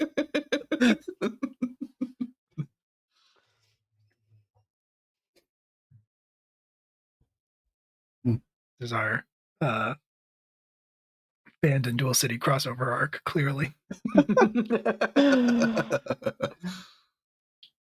and anime looking motherfucker in our Pokemon stream. What? Question is he a villain with a heart of gold, or is he just a villain? I mean, Can never if this tell if is it's a Yu-Gi-Oh Yu-Gi-Oh! rules, silver hair is a pretty bad sign. Yeah, that's no, true. 100%. There's like one exception. All right. And I think it sounds like probably a good time as well that after your meeting is up, just Estelle sort of deciding to take just a swing down to the gym, just to take care of the paperwork and everything like that. It's been kind of piling up a little bit with all of the excitement of the last couple of weeks. I will also say that Estelle definitely has, after you get out of your meeting, you definitely have like a voicemail on your Poke Gear. And if you listen to it, it's a message that says, Just cursing. no, it's just, hey, Estelle, it's Julian. I have a question. Is there money? Is there any money? Does the gym have any money? So here are my questions about this current situation. The first is, we said that the Pokemon League was partially in an investigation because we made a claim against this like kind of fight that happened where we were attacked. Silph Code has offered to pay for damages, but it also sounds like they wanted our license in exchange. Which I'm just gonna tell Emily, and she's gonna cackle and start typing on her phone. Just like ha ha ha. No. And I'm assuming you left this information on the message, right? No, I think he actually left a message when he was looking in the supply closet. Oh, okay. All right, and cool, was just like, we're out of shit, and I don't know if this gym has money. Yeah, so then I think what Estelle is going to do is she's going to make a large donation because she doesn't really need operating costs. I mean, like, she owns her home, and she's going to get insurance, presumably for act of God, on whatever that was. But we also have insurance on the gym because Estelle ain't no fool. She is a mature lady who I'm guessing did most of this for Ephraim the first time. Like, because she picked up those books real fast and was like just familiar. Pokossurance covers acts of Arceus. We don't cover a legendary Pokemon acts. Yeah, so I think she's gonna be doing, obviously the application for our insurance claim for the gym. She's already probably put in her insurance claim for the house.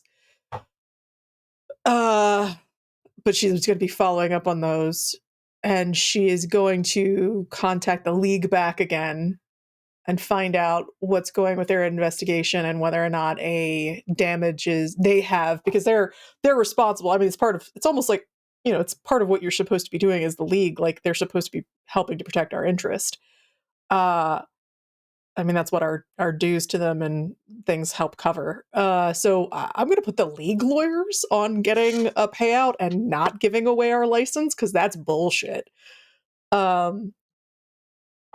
As well. So Emily and them are both going to be attacking it from both corners. And then when she gets all that bureaucracy done, she's going to make the transfer donation from her own accounts, which is a good portion of what she offered to basically get Julian's sister to leave him alone and not break his heart. And she is going to start ordering the repair work on the gym. Then she might end up taking a nap at her desk.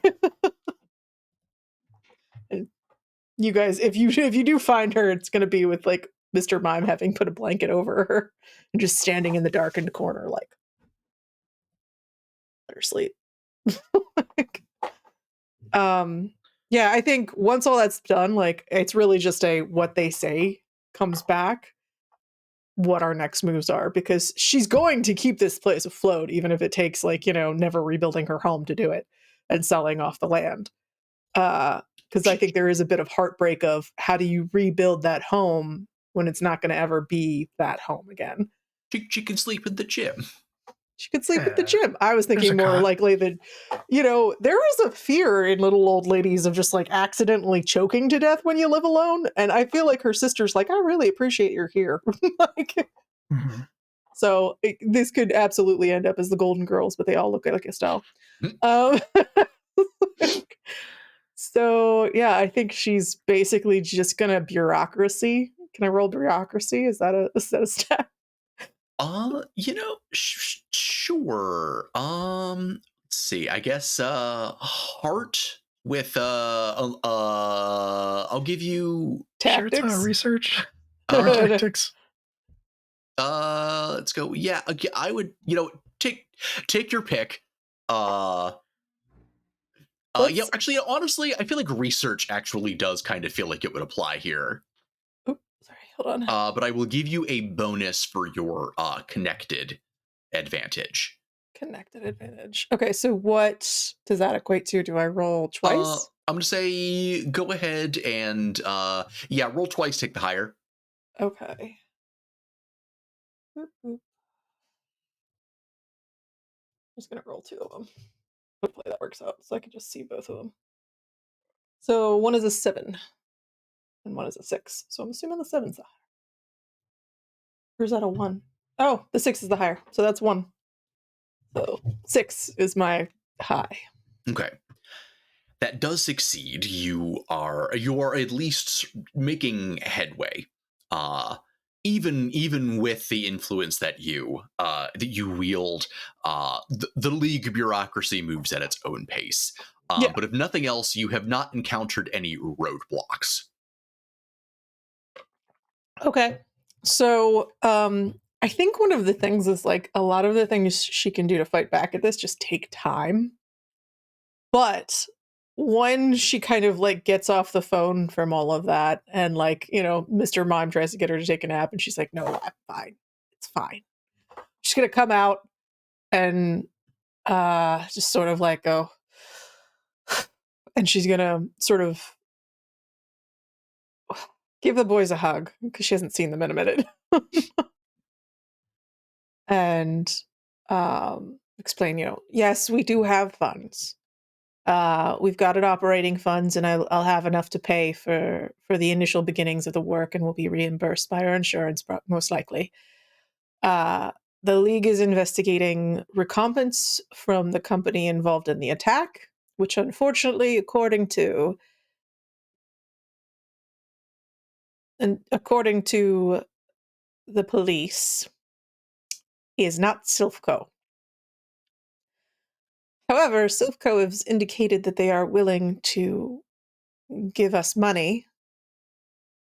But that being Silphco, there's no doubt there'll be strings attached, and I'm not really looking forward to having to take any of that. So rather than take their payoff, I will demand their recompense legally. But that'll take time. It's not just a payoff. They want the gym. They want the what? Yeah, they want to take the license and integrate us into the battle tower. I told them no, but that's what they wanted. Ah. Your phone buzzes with a text from Teal that just says, "Don't make any hasty decisions now." Ah. And back 3 knife emojis.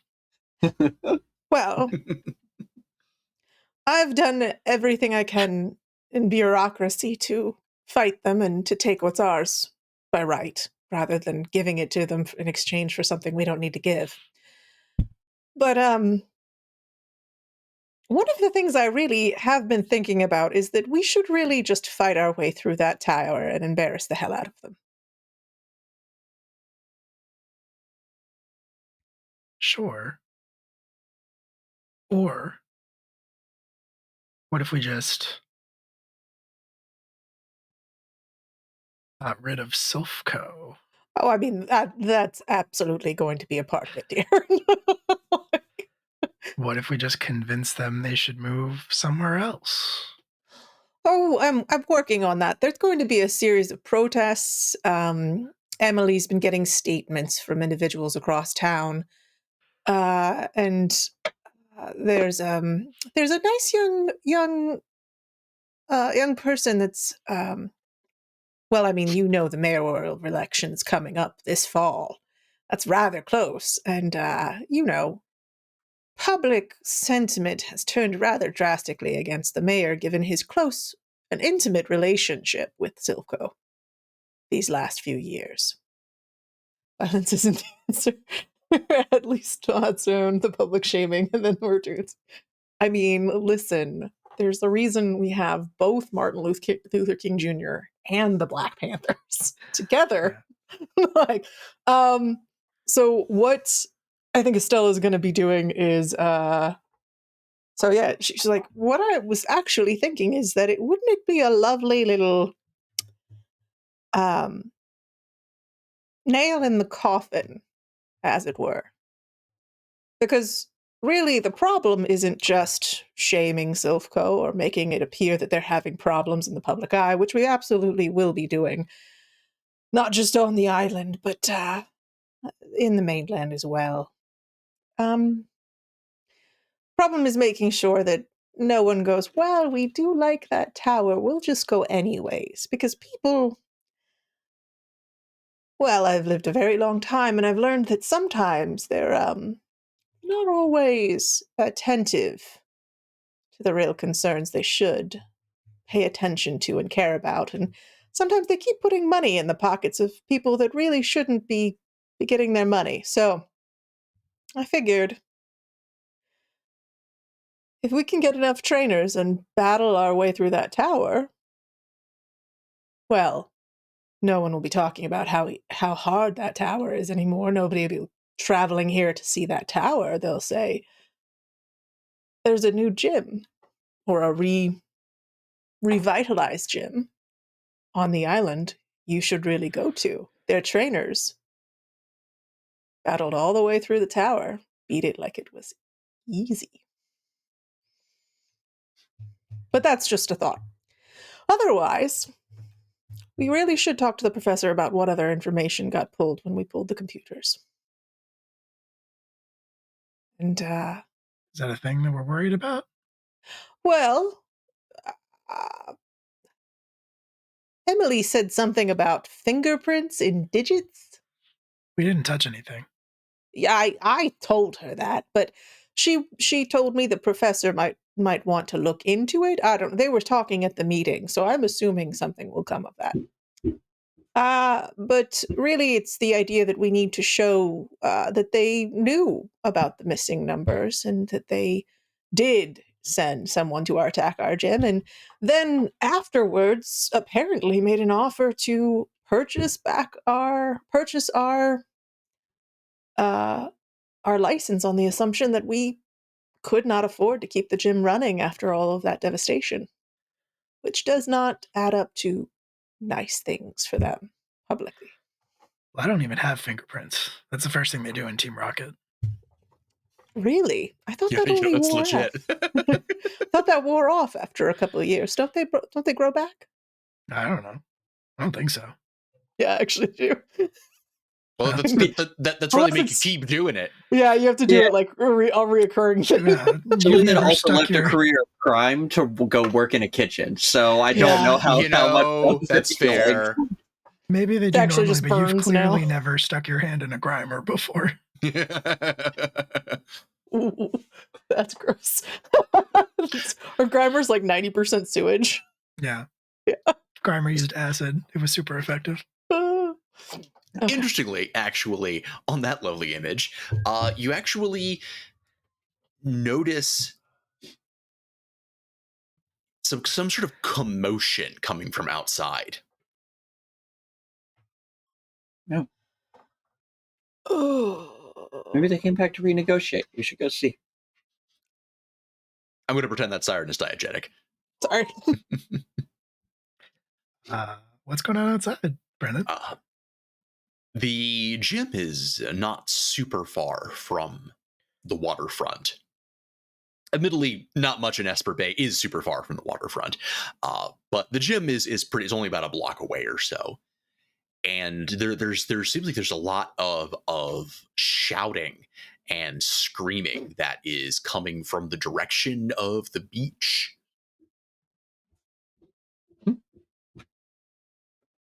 I'm gonna go check it out. Yeah, let's head for the beach. Is it protest shouting? Or fun No, shouting. It sounds Or danger shouting? danger shouting. Danger shouting. Okay, so Danger screaming shout. Like, Danger yeah, shouting. like, okay. All right, yeah, let's head there. As you run down to the beach, you see sort of there's you're running away from actually running in the opposite direction of a lot of other people who appear to be actively fleeing the beach. And as you reach the edge of the boardwalk, you see down in the surf that the first thing you notice is that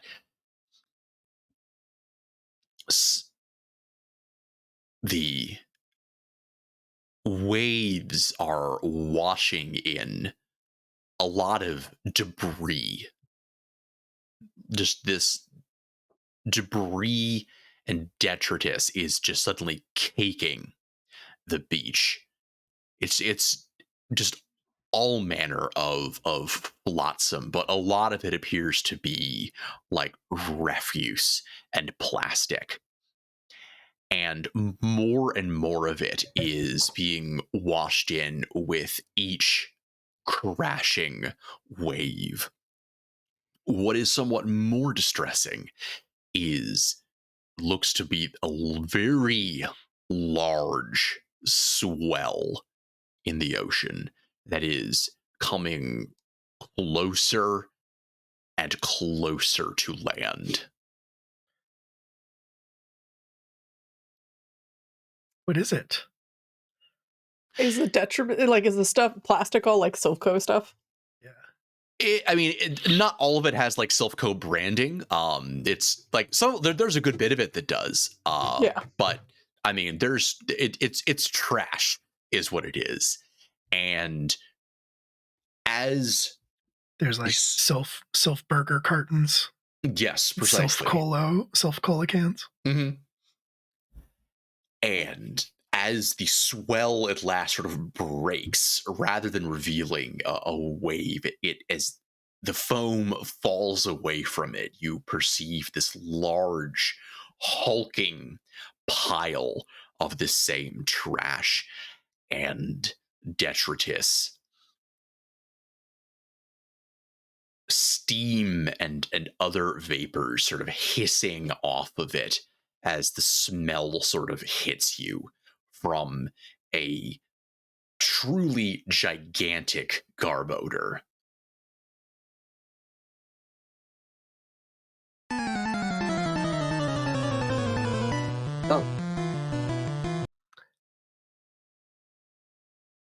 Oh. Cool. That thing's pretty big. Yeah. It is pretty large, and it is washing up on shore, and it's moving in a straight line, and it is seemingly not stopping for nothing.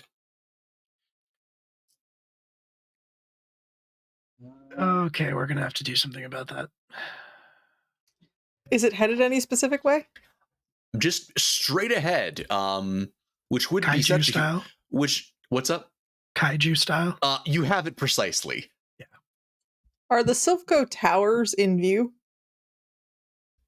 Not from here. No, they're Sylph City is. I mean, there are Silphco buildings in Esper Bay, but the actual but Sylph City is on the other side of the island. Yeah. Okay. Okay. Well, we need to keep it from the town. Shoot. My sheet. Guess we're gonna have to scare it off. Whatever it is. If we can. Yeah. It'll eat the town probably if we don't. Yeah. Yeah. Cool. Well, I probably should have had that nap, but here we are. Uh, let's, let's go fight. And she just like kind of like slowly with her cane waddles down.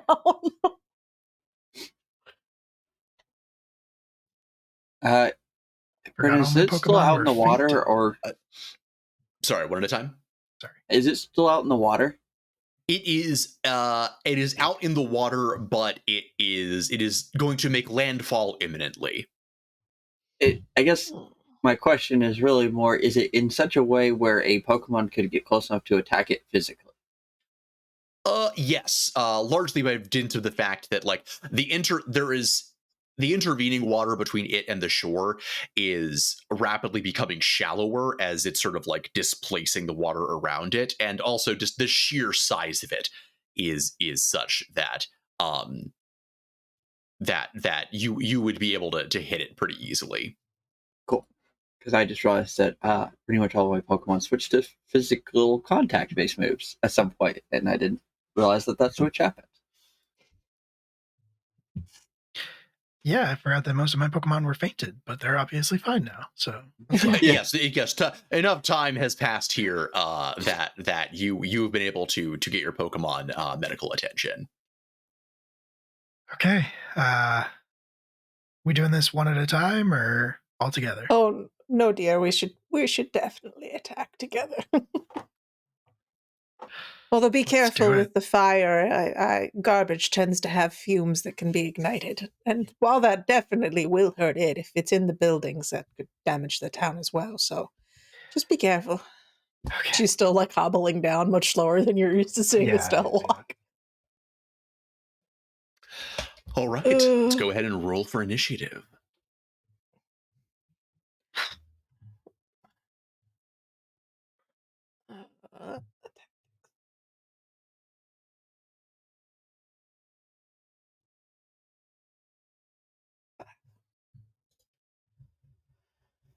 I got a 7. Nice. All right, so I think. Well. All I right, got yeah. a So the 5, two folks who got 5, you can choose which order you prefer to go in. We can do Billy first if you want. Sure. Okay. It goes with the whole idea that Estelle's being very slow going down the hill here. All Down right, to in the that beach. case, Julian, you are up first. Okay. Then I think Julian is he's got Brunoise, who he called out, obviously. And I think we're gonna try to do this right off the bat. I think you know what, actually? Yeah. I think I'm gonna make a judgment call and say that I don't think Julian is angry enough for his trump card to come into play. Okay. It is anger based, and he does not really have a reason to be angry at this thing yet. Okay.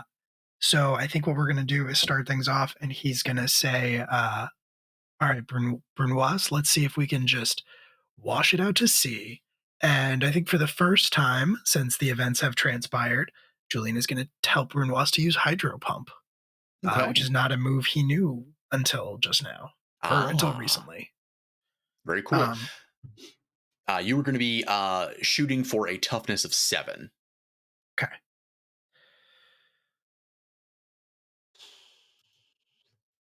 I got an 11. Okay. That does hit. It won't crit, but it does hit. Yeah. Okay. So yeah, Brunoise uses Hydro Pump and tries to blast this thing back. Yeah, sure. Tell me how it looks. Pretty much exactly like that. I think Brunoise sort of leaps directly into the path of this thing and then just kind of like draws himself in. I think his chest puffs out in a very sort of bird-like way. And then when he unleashes, normally he's used water gun in the past, but in this case he's using Hydro Pump, and it just kind of like, it starts off the same as the water gun has traditionally looked, but then it gets stronger and stronger, and like the pressure gets more and more, and until eventually it's kind of like a hydrant, coming undone. Very cool. And it does seemingly sort of briefly halt its advance in to shore. It's struggling mightily into this torrent of water, and you can see it blasting off just sort of like bits and pieces that have agglomerated into its surface, and this deep, low, rumbling growl escapes its mouth, like the sound of an entire junkyard being scraped together. Its breath escaping and wafting over you in this nauseating miasma. The worst morning breath. And Billy, it's going to be your go. All right, Shiloh, that thing's pretty big. Let's see if we can maybe like break it up a little bit. Go ahead and try a Psycho Cut. And Shiloh's just gonna probably honestly just teleport out to be near this thing and do a slash. Cool. Yeah, shooting for a 7. Though it is poison type, so you do get your type advantage. Yep, so +2.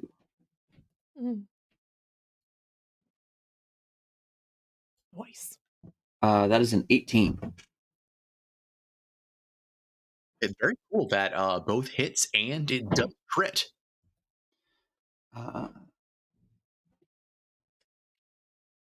And it's just going to be double damage. Double damage, okay.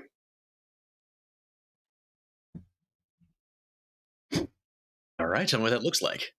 Yeah, so I think Shiloh was back near Billy and just runs forward and then disappears in a teleport, reappears out in the water, like kind of in front, but not like up on this thing necessarily, because it's still a Psycho Cut. It just swipes like at some distance away from this thing, and then you see this large slash of like purplish psychic energy like go through this thing on the larger scale. Awesome. It definitely does not like that. It still sort of trundles through this psychic wave, but it is visibly pained to do so, as it's truly gigantic bulk almost kind of stumbles, and for a moment you're afraid that its entire mass is going to just pitch forward and crush you all. And Estelle, it's your go. Are we using all our Pokemon at once, or are we just like all attacking with one Pokemon at once? I'm going to say just one each just for my own sanity, but otherwise, no, that's fair. It's the same inexplicable reason that they do it that way in the anime sometimes. Yeah. I think that what I'm going to do then is utilize. Let's go with hypnosis.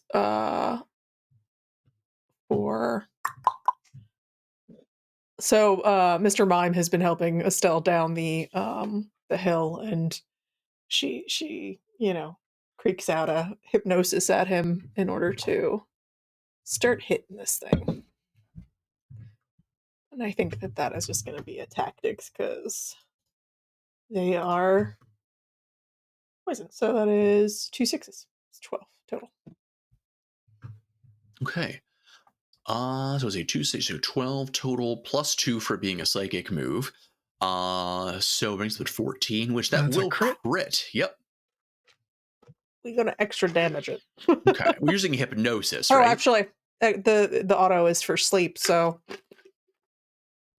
yeah, if we can put it to sleep, but that's a pretty big one. I would assume it would have to be like a triple crit to... I would say, well, so Sid, I would say I will let you actually put it to sleep with the combined crit. I was going to add some additional complications to putting it to sleep because of its size, but because you got the crit on the hypnosis, I will say that it is currently asleep. Okay. I should probably... I think this is the first time we've actually put a Pokemon to sleep in this game. I actually have to double check what that does in this system. It just unconscious for the rest of the encounter unless an outside force or attack wakes them up. Okay.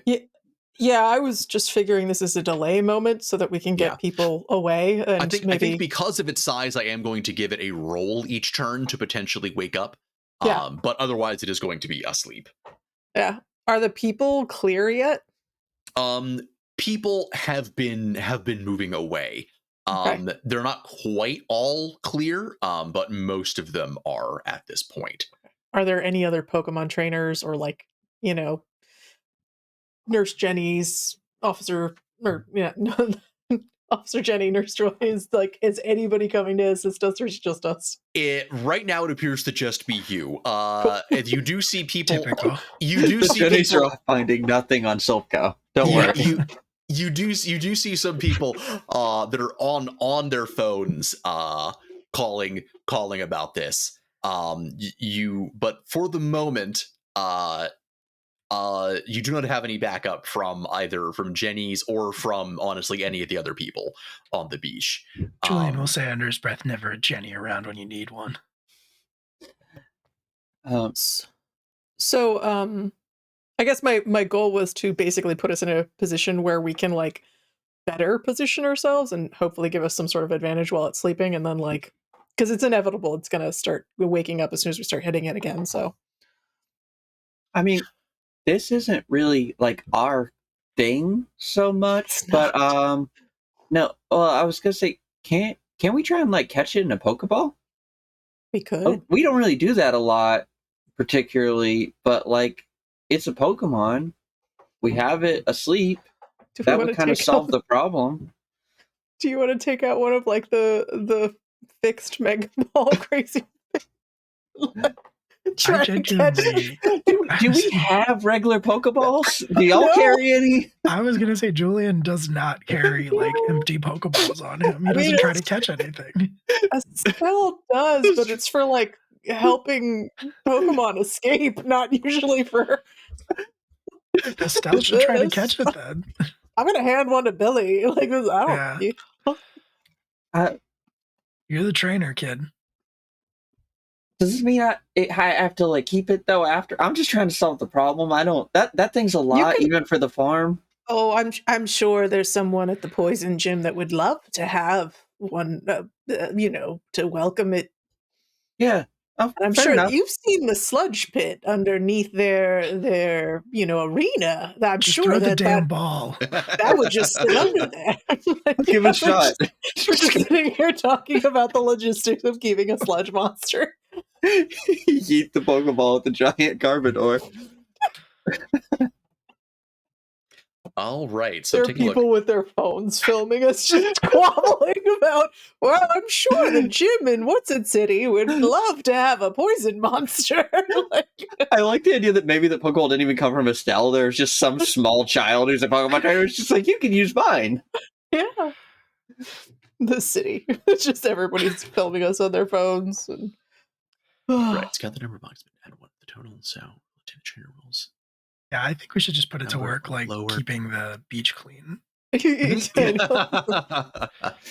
Yeah, go ahead and search up those oft-used capture rules there, That- Brendan. I mean, What we I'm could looking also release it inside Silk. That's what I'm actually looking at right now. So the number is higher. So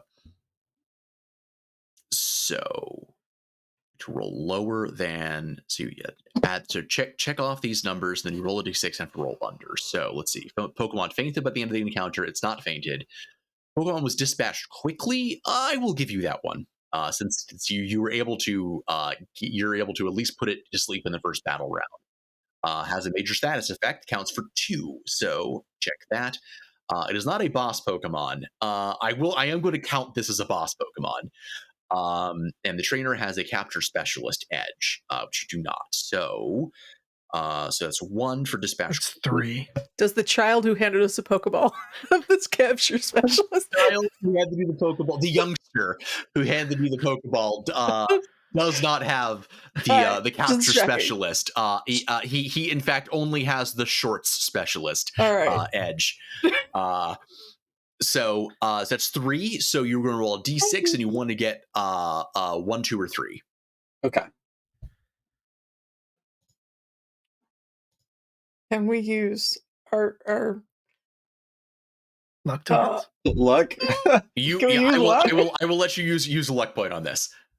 Okay. I will give it a shot. like 50%. Fuck. We got three more. We got luck in the pool. Okay. All right. As long as y'all are cool with it, I'll keep Yeah. trying. Jeez. I mean, these would be Do I faster. keep going? Hey, Sure. up to you guys. How many are we down to? Statistically, you have to do it eventually. Hold on, let me I've donate. spent 2, so we have 2 left. So do we spend all of them? You know, it's pretty close to the end of the game. We'll probably get more donations in the future. All right, here we go. Okay, all right, maybe. If All you right, had so chosen the upper half, we would have been fine. You Yeah. chose 1 through 3. So using the last one. That's We're up in to this- you. That's up to you. We're kind of committed to the bit now, I feel like. Yeah. Come on, dice. Oh, There there it it is. is. There it is. There it is. And Brendan, you thought we wouldn't use it this round. We caught an entire giant Pokemon, and it only cost us every single luck point. I think that might have been more than the battle with Cthulhu. Yeah. I mean, I don't know. You did use a lot of luck in that battle. We were just gaining Yeah. a lot from donations at the same Oh time. yeah, everybody Yeah. was like, if it harms Billy, we riot. And also I got a luck from that too because I begged for one. So let's see. Yep. Cool. So you throw the ball, and it for a moment you think the ball has actually just been consumed completely by its form without doing anything, and there's a long moment of like, oh, Uh-oh. was that as that but then there is a colossal flash of red light. Probably should not look directly into that. As its entire form sort of shrinks down into this glowing hot Pokeball that sort of is lying in the sand as the waves wash over it. The steam coming off of it from the amount of work this little Pokeball is putting in. Glowing white hot around the circumference as it sort of waddles from side to side before, at long last, smoking in addition to steaming, spitting out some sparks from the eye of it. You see the capture light go out. Hey.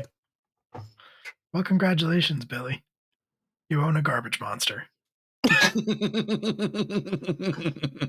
Wow. Yeah, I guess that worked. I gotta find something to do with that now. All right. And We Billy's can just gonna give a walk over call and pick up the Pokeball.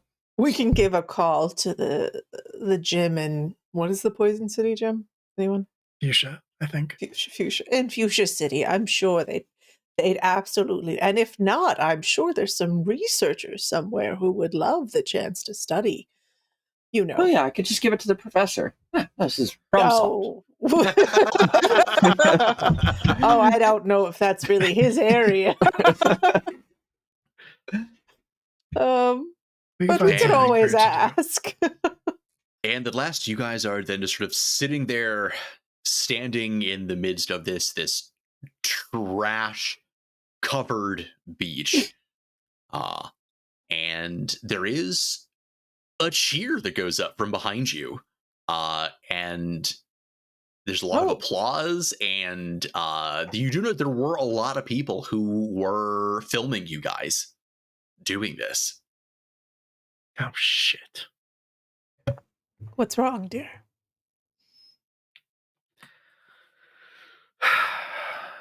No one's ever going to leave me alone. Well, no, dear.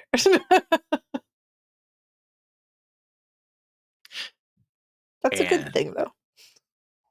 And it's at that time that you look up and you see sort of floating listlessly over the beach a Silphco blimp advertising in sort of bright flashing neon on its side. Coming soon,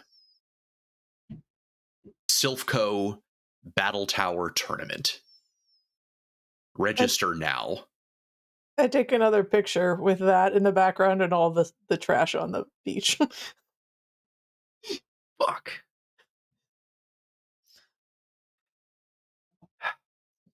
Send them all to Emily. Are we doing this? The tournament? That's what you said, right? Well, I think the tournament is a Battlemaster tournament. I don't know if that's the same as fighting the entire tower. Well, we'll look into it, I'm sure. And Meanwhile, Billy's eyes are just wide, and you hear him chanting under his breath, "Tournament art, tournament art." And that actually sounds like an excellent point where I think I'm actually going to go ahead and call this session. God. So thank you all so much for everybody who tuned in. If you chatted, if you donated, especially, it really means the world to us. Nothing that we do on this channel would be possible without all of the great stuff that you guys contribute. We're going to be going away, but so do we have a Wildcard Wednesday this week, Will? We do not, but we should do like outros and stuff because I can talk about a thing. Yeah, sure. Here in that case, let's do the outros before I go into the channel stuff. So Sure. Will start taking us out. Yeah. Hello. Hi, my name is Will. I've been Julian Rue, who will never know a moment of peace ever again in his life. And that's who I was tonight. There's a social media account thing up there if you want to follow it. It's on all the platforms. Tomorrow night, I will be over at Guild Superior with our friends JD and Steph and Katie playing Vaesen. Playing in a little run of Vaesen. I think there's like 3 sessions or so. But we'll be over there tomorrow night. And then Friday is actually the double header of Thy Kingdom Come. I'll let Brendan talk about that probably, but check that out.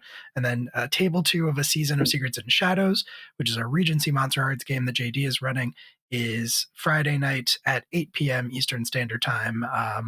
The Madigans is on Sunday, our Dresden Files game about family, where you can see Liz, and I'll let Liz talk about that more, but that's at 6 p.m. But that's everything you got to worry about. I'll be at Guild Superior tomorrow night. That's it for me. Hi, I'm Heather, and I've been Estelle tonight. I don't really have anything else coming up this night, so I'm just going to let us go straight to the people who have more to talk about for the rest of the week. And I'm Liz. I was playing Billy.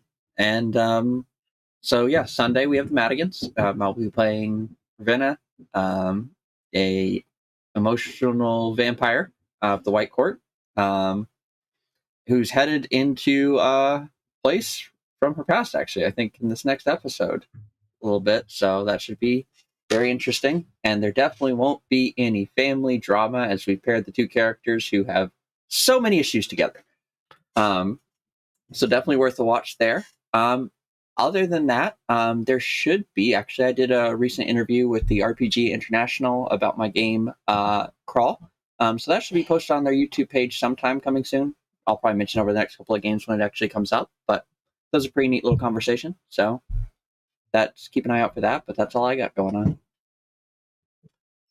Amazing. It's me.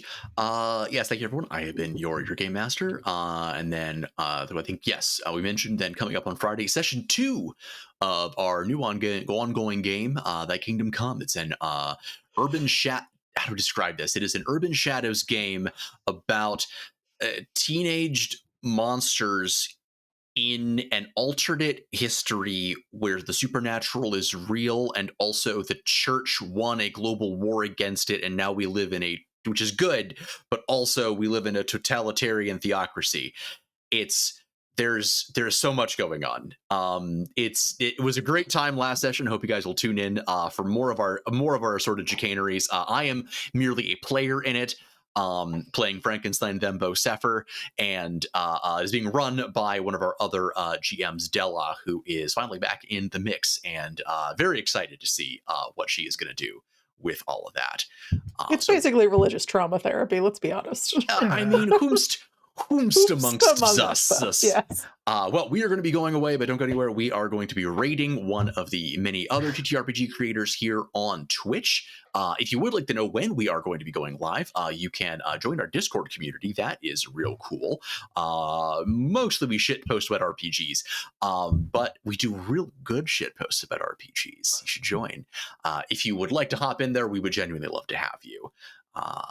So, Will, do we have a raidee in mind for tonight? We do. We're going to raid our friends at Manapot Studios. They are doing their Flights of Fandom series, and they are playing a Bridgerton TTRPG tonight. So we'll hop over there. There are 2 raid messages in the chat. If you happen to be subscribed, you can copy paste the first one. If you're not, feel free to grab the second one with little raccoons. But on that note, I think we're done for the night. So say goodnight, everybody. Night, everybody. Regency is so hot. Regency is so hot. Regency